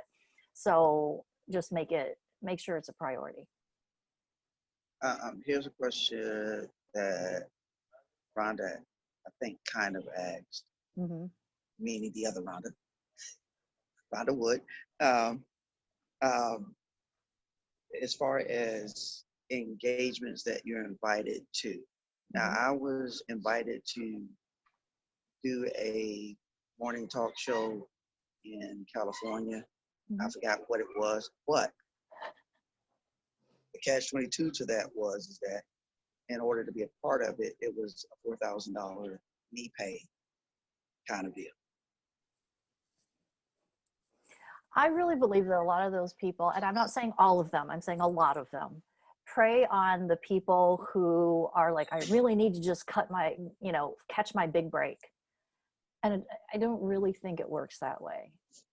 I haven't had any of my high level friends who are making 6 and 7 figures are not saying, I got my big break because I went to something and I paid them $4,000 to promote me and tried it. Like that's just not how it happened. Yeah, and unfortunately, I kind of took it to heart to really consider it, because it came, and I guess I don't know if I should say it this way, or I should. If I am, I apologize first, and forgive me later. But it came through one of the tribe members that, Yeah. you know, and it was, I can't remember if it was NBC or CBS or one of them. It was a morning show that they did over in California. Mm-hmm. It could totally be legit. I mean, I don't know everything that's out there.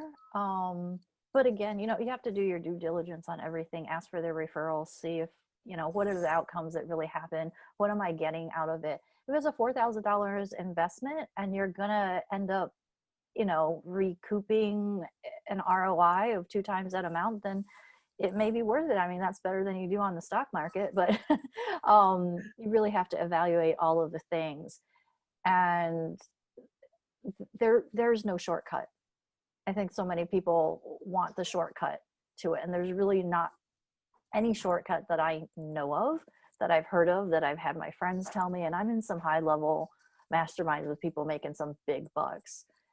It's about doing the work, and it's about getting out there. It's about that thing that you said at the very beginning, visibility. You know, the more visible, the more social media posts, the more things that you do that are uncomfortable for you, the more that success is going to come. You know, we were talking about emails the other day, and there are some of us in this mastermind that I'm in who are like, oh, we don't want to, and it's not me. We don't want to send out that many emails. We're going to make people mad, and, you know, da, da, da, da, da. And it came down to the more emails you make and send, right? The more emails you write and send, and the more social media posts that you post, the more success you're going to have. Like, you can't have success from nothing, right? So if you don't send the email, you know for sure nothing's going to happen. If you send the email, the people who aren't interested are going to opt out, and your email list is actually going to end up being better because you have people who are more interested in what you are offering. We all hate the unsubscribes, but if you really think about it, unsubscribe. I don't have to pay for you to be on my list anymore if you don't want to be there, right? And we were talking about on the last day of your launch, do you send 3 emails or do you send 5 emails? And the response was, depends on how much money you want to make. You know, so I really think, Jacques, it's a matter of how much money do you want to make? That is the equivalent of how visible and how willing you are to get visible. You know what I'm saying? Yeah. Yeah. I guess, you know, in building organically and understand, you know, when it was presented to me, it wasn't in my bracket to do right now, you know, because right now my priority is this, and that's not to be, and I'm not saying that because I'm actually on, you know, on this class with you right now and say, oh, I got to say the right thing. No, that in my mind in the very beginning, and, you know, it's become a running joke with me and Rhonda, but it holds well true to me because she knows I hold it to heart when you said Vicki is my only coach. So at this point, my focus is to focus on this. Now everything after that, it's to put it on the list, but to make sure that I'm getting Wise Counsel on what to consider once we start moving past these certain points. Now I understand that there are things that you have to do as far as financially, you're going to have to invest. But I want to make sure that if I'm going to invest that type of money, investing in this type of class and getting direction on where to do, where to go, makes sense to me. Now, investing in whether or not you putting me on TV on a morning talk show is going to make me visible enough to the right audience. You know, because we asked about the thing that was coming in Houston, and when we really mapped it all out, you know, the understanding was I had to pay, we would sell 25 tickets at $27, which if you didn't sell the tickets, you paid the amount up front, which was $675, almost $700. Plus you still had to pay for almost $200 to $300 for vendor space. And then they decide out of 10 cities within the area which one you're going to be at. And who's to say that I'm going to be at one that's going to have a big enough audience to really make sense for me investing that kind of money. So I get it. I just wanted to make sure. Well, you know, I will never say that I'm all things because I'm not. There are things that I don't have as much experience in. I'm not a PR person. Yes, I do press releases. Yes, I'm a little dangerous with a lot of things, but I'm not an expert in all things, right? So I would never tell you, oh, you're never going to need another coach. I'm the only coach you're ever going to need. That's totally not true. But I love that you say that, but I don't know everything. My kids are in the kitchen going, that's right, she doesn't. But what I have seen in the past, here's the thing with PR, okay? Some of them are purely for visibility in terms of you being able to say you were out there, credibility kind of visibility. And then there are things out there that you do that actually get you clicks and emails, right? So for you at this point, I really believe that growing your email list and getting the audience is much more important. We all would love to have 100,000, a million followers and be like, you know, Oprah and Will Smith and Tony Robbins and all those people. But the fact of the matter is you can make a lot of money with a small amount of people. I know people who have less than 1,000 people in their Facebook groups, but they make $1 million. And it's because of how they've positioned themselves. And here's the thing. You must position yourself, and I've said this before, as the coach that people aspire to work with, not the coach that people settle to work with because they can't have what they want. Okay? And in order to aspire to that, yes, being on the Today Show is great. Being featured on entrepreneur.com is great. But I wouldn't say that those things are going to necessarily get you clicks to your website. We all think that they are, but they're not necessarily like that. If you were selling a product and you were on Shark Tank, you'd probably blow up your website, right? But some of these things don't equate to the things that you might think they equate to.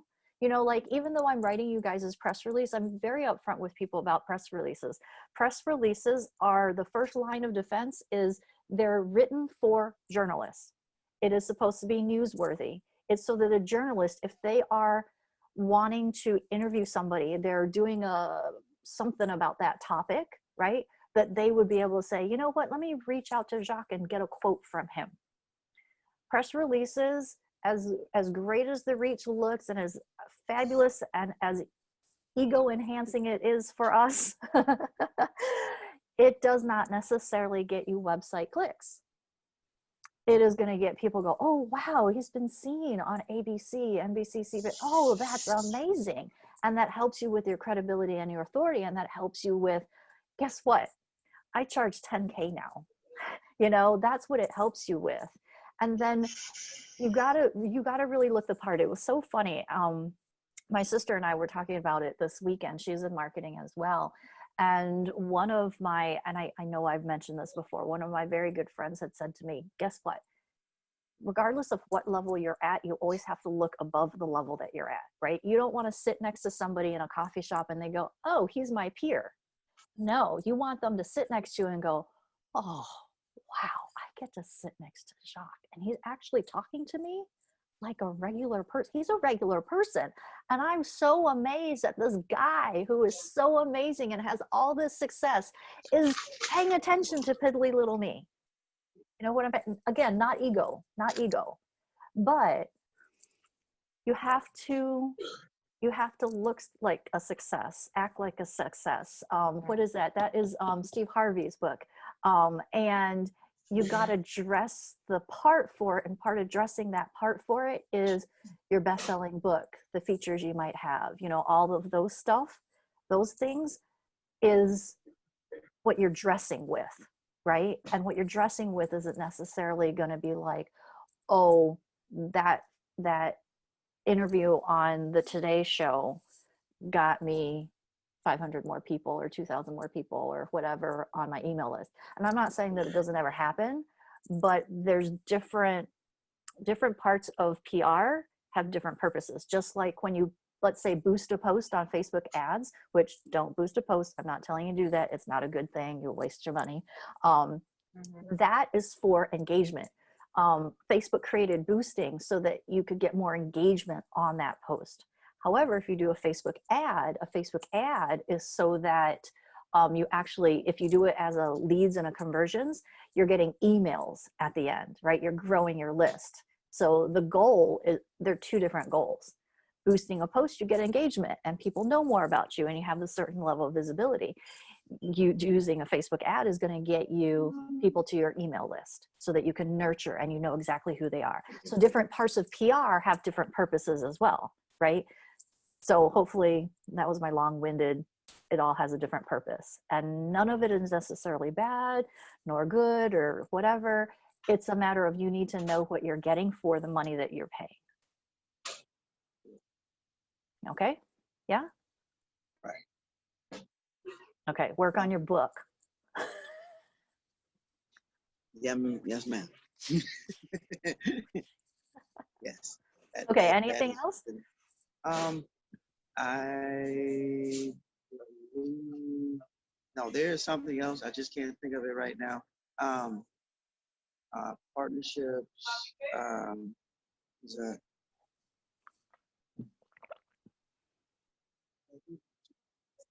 Oh, your other students being a distraction. Um, uh, no, I believe that right now, I guess if I think about it, then I'll type it on in the text. Okay. But I believe that that was it. My main focus is I gotta Yeah. definitely get the book finished. Yeah. Um, Your March. assignment, Jacques, is this week. I want you to put your whole book outline inside Impact Now. Dun, dun, dun. Darn. Rhonda W. Don't be laughing at me. Yes, ma'am. Okay. Yes, ma'am. All right. Got it. All right. There's questions on the side. Let me answer these. What guidance did you provide to Vicky that allowed her book? According to, I did not provide her any guidance. She said that she started, like, she just started getting in the flow, and then once she got in the flow, things just started coming out of her. And here's one of the things that I talk about a lot, and actually is in part of my challenge that's coming up that could be helpful for you, is I don't believe there's such a thing as writer's block. I believe that there is something as putting too much pressure on yourself. And I also believe that there is a thing called lack of clarity. So between those two things, I think people end up with writer's block, where you're like, oh, it's just gotta be this great, and oh, I gotta say this in the right way, and oh my gosh, what story am I gonna put in here? And you know what, I have done this before where I've written stuff and I'm like, don't know what story goes in there. So I type in story, highlighted in red, and I'm like, okay, I'll come back to it another time. And when I'm driving down the road one day, all of a sudden I'm like, oh, that would be the best story to go there. So I think part of it is the clarity of what is it that you want the reader to get by the time they're done with your book. That's number one, right? What is the transformation? Where were they when they started, and where are they at the end, right? And the other clarity is, what do you want to get out of the book? What do you want to happen for you and your business out of this book? You are where you are now, and what do you want the book to do for you, right? Is that book going to be just like oh, I just want to inspire people, which that is not you guys. Yes, you must be inspiring. Yes, you must be motivating, but there's way more to it, because being inspiring doesn't get you clients. So you need to figure out what is it that you want out of it. So I would say most of you are saying, I want more clients more easily. I want speaking gigs. I want features. I want these doors of opportunity to open up. So what do you need to do inside this book to make that happen? You have to make it an experience, like I said, right? You got to layer your learnings or teachings in with your stories. You have to make it a little bit different. If you have a process that is different from everybody else's, name it something, claim it as yours. Remember my famed formula for legendary impact that like initially was some sort of whatever machine that I was trying to craft out? If you can name it, like, Jacques Boom, if you can name it, you end up being the only person who has it. Even if you say the same dang thing that everybody else says in your industry, you have a step-by-step process that's so much easier to follow. So, Jen's been on here a couple times. Her process is called RESET, R-E-S-E-T, and each of the letters means something. Doesn't mean it has to be an acronym or anything like that, but, if you have some sort of process, that really helps as well to make you stand out.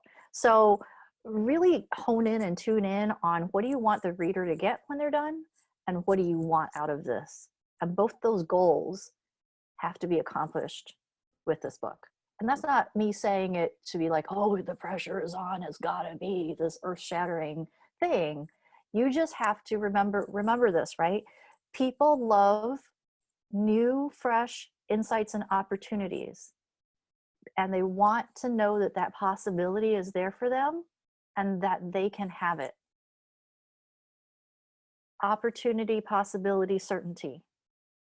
Those are the three things people want. So throughout the book, you need to keep telling them, you have an opportunity, you have an opportunity. I say that like in my challenges, you have an opportunity. Even though there are tons of books being put out every single month, most of them are crap. But your opportunity here is to stand out from those. And the way you stand out from that is by using my FAME formula for legendary impact that you can't get anywhere else. You see what I'm saying? They need to see that there's an opportunity for their life to be different. They need to know that it's possible for them. And they need to know with certainty that you can deliver, that this is a process that works. And this is where you're talking about your experiences, your clients' experiences, and you're talking about it in a way that shows them, you know what, I see myself in Rhonda. I can just say Rhonda because you're both Rhonda. I can see myself in Rhonda. And if she could do it, and she's been there like I have, then I can do it too. I know that sounds so clichéic, but this is part of them feeling a connection with you, feeling certain. And this also is a part of that experience, because people are going to buy an experience with you through the book, an experience with you through their program. Because, you know, you all could have gone to a different book coach, but of course you wouldn't be so entertained. But, you know, we sell somewhat of a commodity. So we have to differentiate ourselves this way. Did I answer your question? That was a long-winded answer, I mean. Okay, next one. How do you determine what content to put in the book versus the workbook versus the online courses versus your speaking versus, okay. Number one, your courses, your speaking engagements, and all that other stuff is gonna have the same stuff. Your workbook is not gonna have the same stuff. So sometimes what will happen is you'll write the chapter, and let's say, I'm just going to use this as an example. Let's say you come up with a bunch of questions you want them to answer within the chapter, and you're writing the chapter, and you're like, oh, answer this, and then, you know, answer this and answer that. And I'm like, wait, that part with the questions would be a perfect part to pull out. So sometimes it's a matter of write the whole book and pull out parts, or it's a matter of write the book and then, you know what would go really great with this part is if they did this visualization exercise. You know what would be really great with this part is that if they did a mathematical calculation about blah, blah, blah, and then you pull that out. In terms of your speaking engagements, your courses and all that stuff, your speaking engagement will never be as long as your book. So you don't have to really worry about that. You can only tell so much. And in speaking engagements, you never really want to give them more than 3 things because they can't remember it. And then they're overwhelmed or they walk away and they're like, I don't even know where to implement this. 1 to 3 things in your speaking engagements, and they can totally be plucked and plagiarized from your book. Do it. Same with training webinars and stuff like that. I repeat myself over and over and over again. Like I said, I'm doing this challenge, and I just took things from other places and put it together for the challenge. Makes life really easy. In terms of your online course, we'll be working on that in the next module, which actually is open. And basically what we're doing with the online course is you really could give them everything in the book. I wouldn't recommend it, but you could give them everything in the book and they still can't implement it because people don't do the stuff that they should do. 80% of the population, I think we've talked about this statistic, right? 80% of the population does not finish stuff in general. Same is going to happen in your courses and all that stuff. It's not a reflection of you. It's a reflection of human beings. They start stuff and don't finish it. So inside your course, what you're going to do is you're going to give them accountability. So even if you gave them everything they needed, right, in the book, and you're going to reuse all the content from your book into your course, they still need accountability. They need the personalized attention.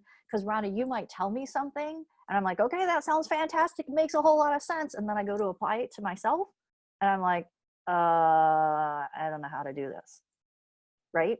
But one of the things that I've told people before in my programs is you always want to have something that's behind the payment wall. So you need to think about in terms of your book, and I'll give you an example with an Easy Writer. They will never, ever, ever, anywhere find my process on how to market and sell your book to bestseller.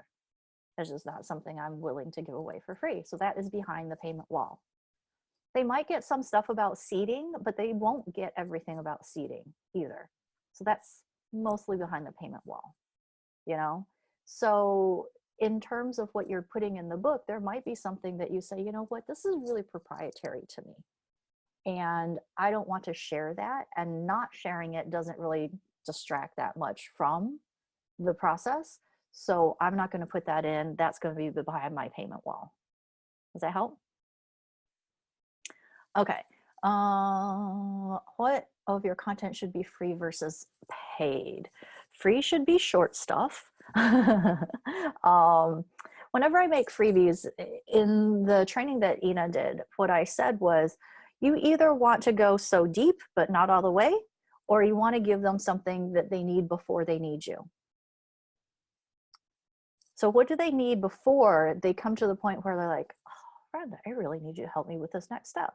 Because you could give that away for free all day long, and probably some other coaches is doing it and they're going to be ticked off that you gave it away for free, but whatever. Okay, do you have any other resources to help with automation other than Promo Republic? Automation. Not that I really terribly recommend these days anymore. That one's the one that I do most of my stuff on. Here's the thing, in Facebook, pages and groups have their own automation and scheduling, and Facebook actually likes it better if you post from their scheduling tools. Like, they know that it's being auto posted from somewhere else. So what I've heard is that there's not as much engagement. They don't push it out as much if you don't use their scheduling tools. However, I've been trying to test that in my very, very small sample size. And I haven't terribly noticed a huge difference between using the scheduling tools versus scheduling through Facebook. The other thing is Facebook only allows you to schedule out for, I want to say 2 months or something.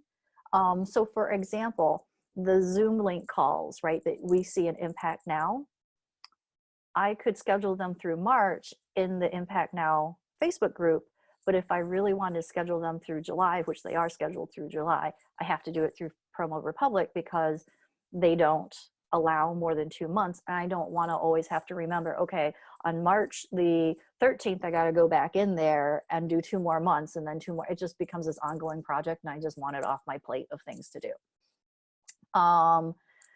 There used to be another one, then they changed it, and I didn't really like it so much. What's really cool about Promo Republic is that if you get the app for your phone, it actually helps you push it out to Instagram too. So it's pretty cool.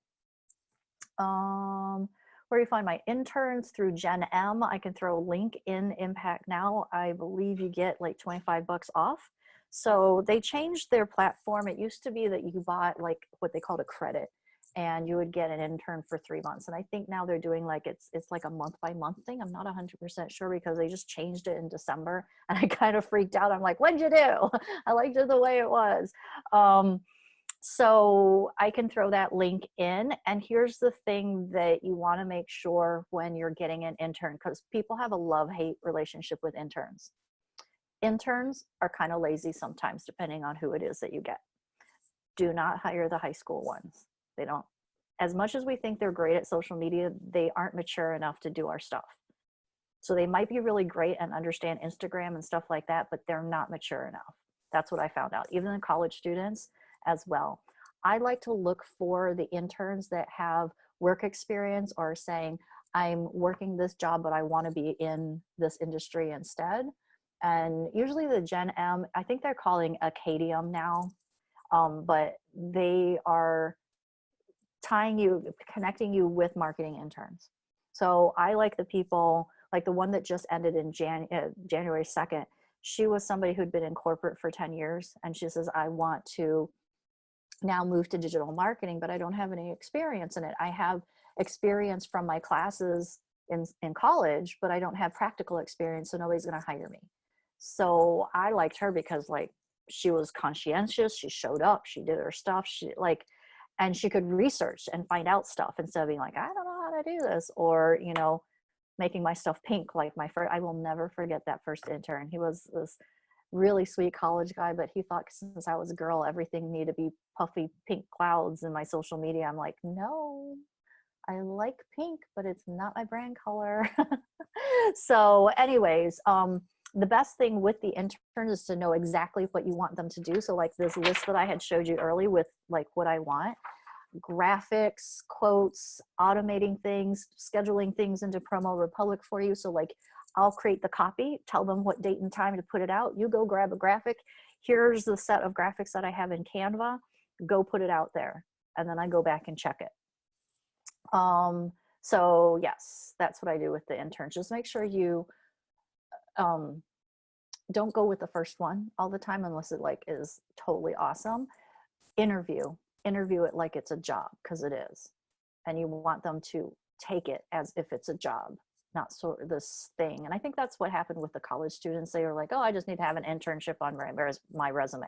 No, you need to actually show up.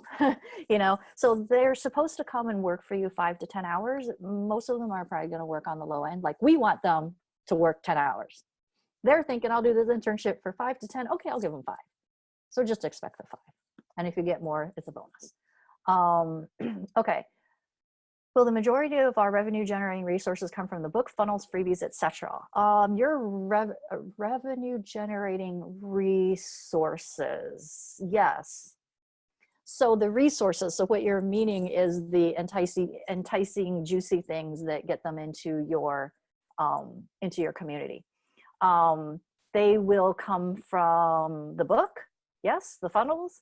Yes. Well, okay. No, on the funnel, because the technical thing with the funnel is that it's the actual automation and copy that is in the funnel. So it's not the funnel exactly. It's probably the ad or the way they got to the funnel, just a technicality.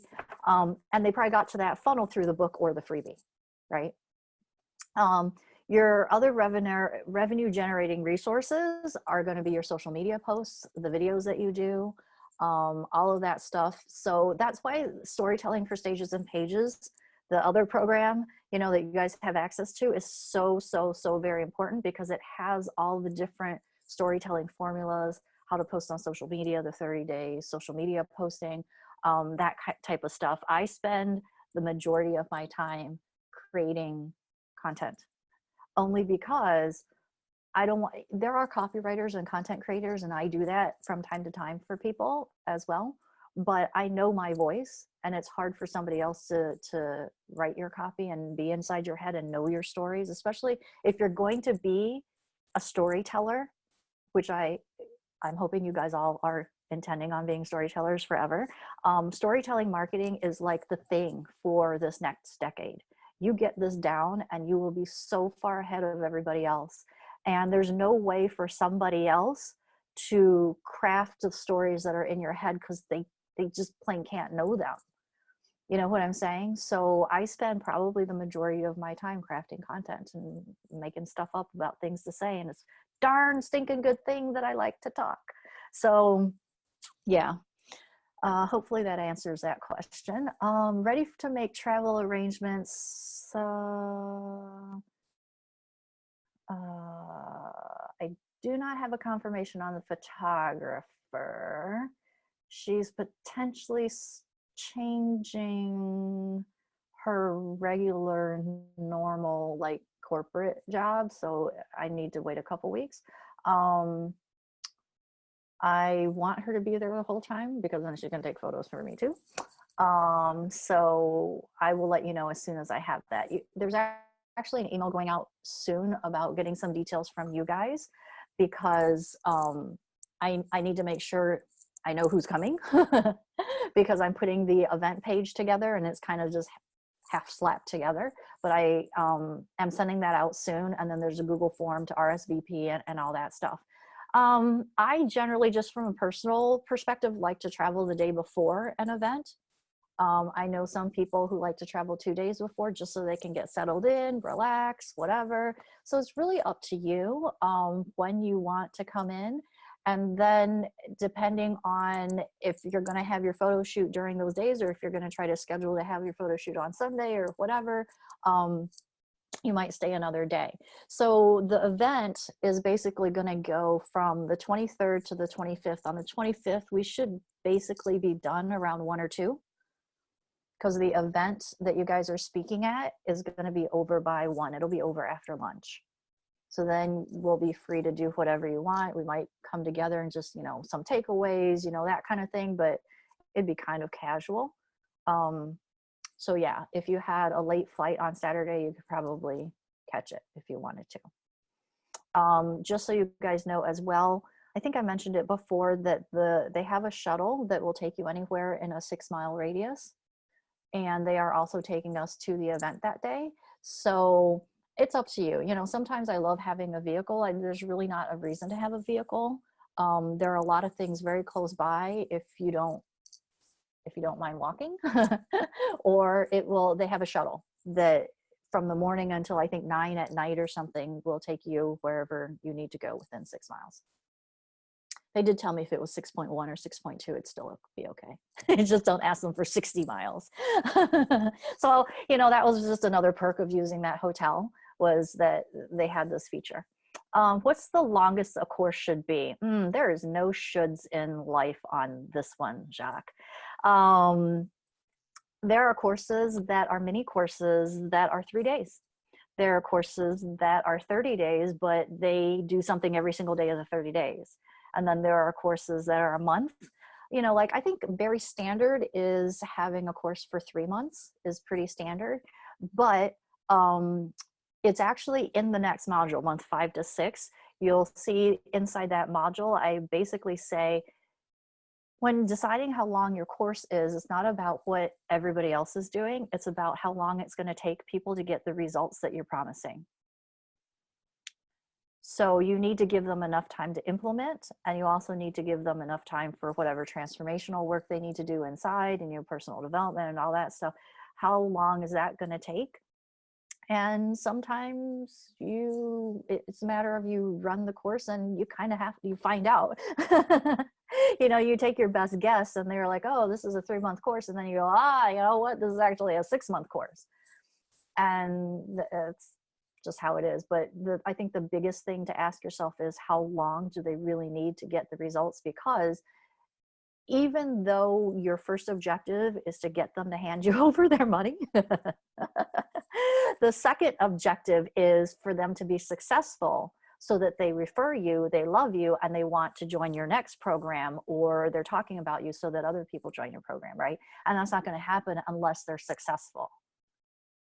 So yeah, once they're in the course, the objective becomes, I want to make them successful. That's why you need to finish writing your book. Had to dig. Okay. In my book, can I do sidebars like cool quotes and say things like fur, F-R-F-R, and smack my head? Yeah, you can. Absolutely. I don't know what F-R-F-R is. What is that? Hold on. I am the oldest person here, apparently. What is F-R-F-R? For real. Never heard that. She said ever. fur. No, she said smack my head. You said smack your head and shaking my head. Oh, I But told the you. smack sounds better. Smack is better. I like that. I'm gonna use that. Let me tell you, my last chapter Yeah. is and it. Oh, you muted yourself. Hold on. Something happened. You must have hit mute, and I can't unmute you. Can you hear me? Yeah. There we go. So my last chapter is it is PMS, Uh-huh. and it's don't let PMS take over your life, and it's phones, music, and social media. Good one. Good one, I good thought one, so. good one. I Yeah, thought that that is a was good good. one. You're really, gonna say- really good with those things. I like doing that. I don't know you why, but do. that's like my thing. Like to Yeah. hyphen and Yeah. to find words. I like how words. So it's like, if anybody needs a name for their process, ask Rhonda. Please do, because I love doing that. Yes. Oh my gosh, that is so funny. And yeah, I am older than all of you. Okay. No, you're actually not. Actually, you're not. I think I'm older than you. Maybe. I am. I'm. Oh, you muted yourself when you said that.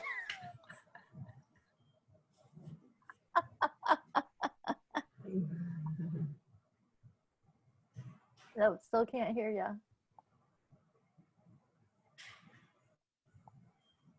Jacques, out your wife. How old is she? She's 51. Okay, she is older than me. I'm 49 this year in May. So Then that means I'm a few months older than you. okay, well then I guess I just like out of touch old. Okay, do I Well- need to create how many journal workbook will look, or can I use outline online? I think you're asking me if you can use some sort of template to make your journal workbook so it'll look nice. Is that what you're asking me? That's my question, I think. Yeah, so when you watch the thing that Ina did about creating your freebie, use that to make it pretty. It'll be so simple. Did you catch that? She muted herself again.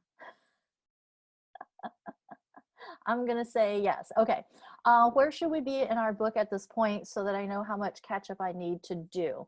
Okay, so that really depends on your launch date. So if I go back to the launch dates, Rhonda Wood, March the 20th. So you need your book to the editor by February the 28th.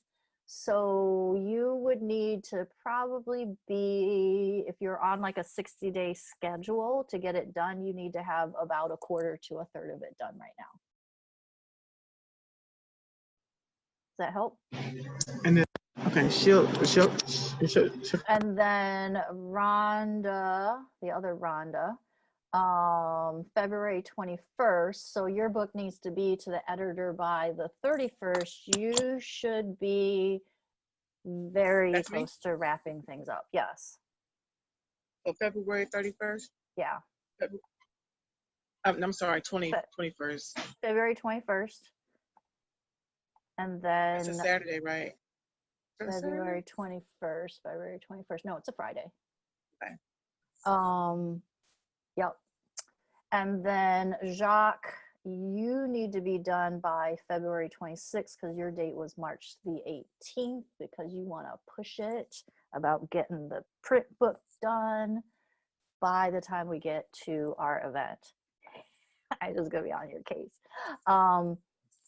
We all want to make sure that if you're bringing books to the event, that you have enough time to print them, right? And you can't have them mailed to the hotel. You just have to call the hotel, ask them what their process is to get that done. So make sure that it gets there a couple days in advance. Don't cut it too close, okay? And I would want to order those books probably 3 weeks in advance. So like by April 2nd-ish, you want to be ordering books. Now, if you're already launched and whatever, then order your books at the end of March, you know, that kind of thing. And if for some reason they don't want to hold your books, which I think they should be fine, most hotels do have a space, just let me know. I don't really want to carry your books, but if I had to, I would do it because I love you all.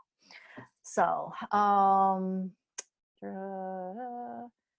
is online course modules before or after the book launches in Mastermind? Online course modules technically is in month 5 and 6, which is mid-February to mid-April.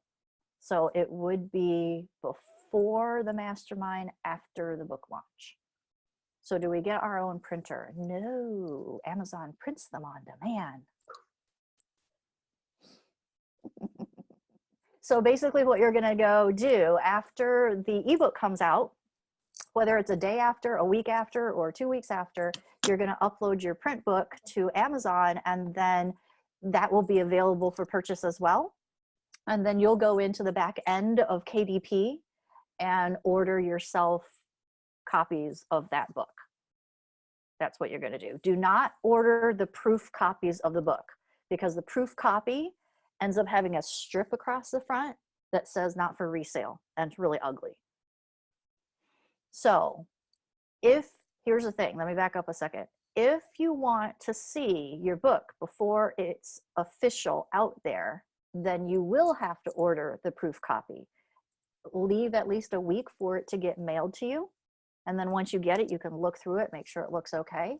And then you basically tell Amazon, yep, it's good, and I'm all right with it. And then they make it live and say, all right, that's fantastic. And then after that, you would order your author copies and those copies will probably be under $3 a book to get printed, and then you mail them wherever you want to mail them. Got it? Make sense? She said no. Is she saying no? So what would our print cost? Oh, I just told you that. You saying no? Yes. No, so I missed. I'm sorry, my daughter was calling from her school, and I Oh, missed it. But if Jock got it, then so yeah. Jock got it. So Yeah. so I got it. He can tell me Okay. later. Awesome. Okay, that makes sense. It's all of some of it's like a waiting game and a whole timeline thing you got to make sure you're playing with, right? Because we want to make sure you have books for that so we can take photos. Like, think of this event as your opportunity to get all the cool pictures in the world, and your video and photo ops for people lining up for your book, and that kind of thing. And on top of it, I wanted to also mention, this is going to go out in the email a little bit later, you'll probably get in a couple days, is make sure you have 2 outfits. Okay. That's it. Only yeah, 2. 2 outfits for speaking day. 2 outfits. So one is for your actual speech that you're going to be doing, and then the other one, I'm planning on doing some sort of panel, so that we can ask questions and kind of thing like that. And so then it'll look like you're doing 2 different things, right? The background might be the same, whatever, but if you have a different outfit, it'll look like it might be a different day, so you can use them for different things, right? How long do we have to? So make sure you have 2 outfits. Don't make it black, because a lot of times the background is black. Sometimes it's tan. It really just depends on the hotel, but there's been so many times that I've been to events where the speaker wears black and then they look like a Cheshire cat. You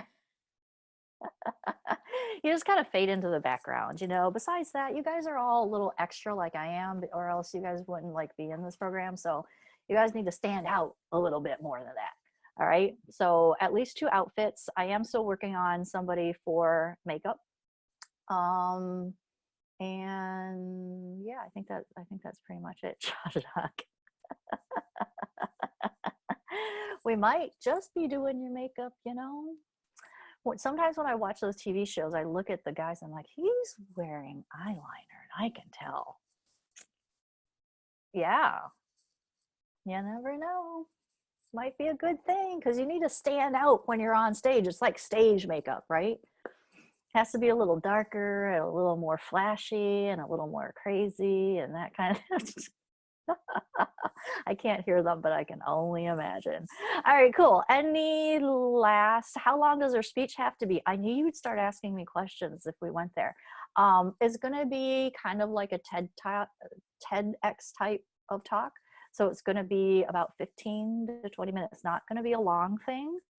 And we're going to use our stage story. We're going to have 3 points that we're going to talk about, but we don't need to worry about that right now at this moment. Do not get distracted. Yeah, Rhonda. Oh, there was a question above that one. Did you see it about the book cover? The book. Oh. Do you have guidance for the book cover? Should it include an image or photo? This is always the magic question, is it not? It can be either. The cover needs to evoke some sort of emotion. You want people to understand exactly what they're getting right away. Because, it's like I say, a confused buyer never buys. So if they look at your cover, they're like, I don't really understand. I don't get what's going on here. That said, I'm not in control of everybody's covers, and I don't love every single one of my clients' covers. So you can have an image, you can have you. If you want it to be you have to have a very high resolution image for it to be pretty. Okay. And your cover is included with the program. So what you'll want to do is you want to put together a description of what it is you're looking for, so that the graphics designer can go with something. It's kind of like, it's hard to be like, oh, craft me a gourmet dinner, and then you don't tell them that you don't like avocado and you can't have cheese and you're gluten-free, So always have a place that they can start from, like an idea, a concept or something. Maybe even if you want to go to Amazon and look up some ideas of things that are speaking to you that you might want to have something similar, that works as well. The only thing is I don't love white background covers just because like I like the books themselves physically, but sadly when you're on Amazon, the background for Amazon, you like when you're shopping, right? The background's white. So when people are looking at your book, it just stands out so much if you have color, right? So I just told you, don't wear black and don't have white cover because we blend in, and I want it to, you're going to want it to stand out as well. Yep. Will you train us on the TEDx style? Not you, Jacques, but I will everybody else. I couldn't resist. Yeah, so April the 23rd and the 24th, all day, this is what we're doing. Like the agenda for the 23rd and 24th is get your stage story down, get confident, be able to say it, screw up 50 zillion times, you know, so that's what we're doing the 23rd and 24th. You get feedback from me. And yeah, I will be training you on that. We might do some stuff prior to you guys arriving there. Like I am the kamikaze speaker. I am the person who, like, as I'm driving there, I am putting together my points. But I didn't always start that way. Like I used to script it all out, read it 50 zillion times. That's a matter of, you know, I've done it a lot. So, and my topic is the same. So I know you guys are afraid to be redundant, but that's the beauty of it, is like you can in a flash be able to do anything. And I was at Detroit Startup Week 1 year, and the speaker did not show up for the session that I was at. And so I just looked at the lady. I didn't realize she was one of the big deal conference coordinators. I just looked at her and said, well, I got something that I could do if anybody wants to talk about writing books or storytelling. She was like, sure, go ahead, do it. So I just got up and did it. And that's where it's really good that if somebody or something happens like that, you guys can just stand up in a flash. You always have something in your back pocket that you can talk about. And once you have your book, you can always talk about just one chapter or the first 3 chapters or the most important point of the book. There's always going to be something to say. So anyways, we will be doing that. And I know you guys aren't kamikaze speakers like I am, so we might work a little bit beforehand. And then when we get there, we'll do some more. Jacques has to take my data. Okay, on his new number. He's blocked? What do you mean he's blocked? I blocked you? What? I did? Okay, Rhonda messaged me later about it since apparently he's blocked, and I don't know how I did that. So will you message me later? Text me later, whatever it is. Okay, cool. Good, guys? Y'all good? All right, cool. Then we'll be back in 2 weeks. I'm excited to hear about your progress. Post in the group whatever's going on, whatever questions, post your celebrations as well. Yeah? All right, cool. Yes. Awesome sauce. Awesome. All right. See you guys later. I'll give 'em. Bye. Bye.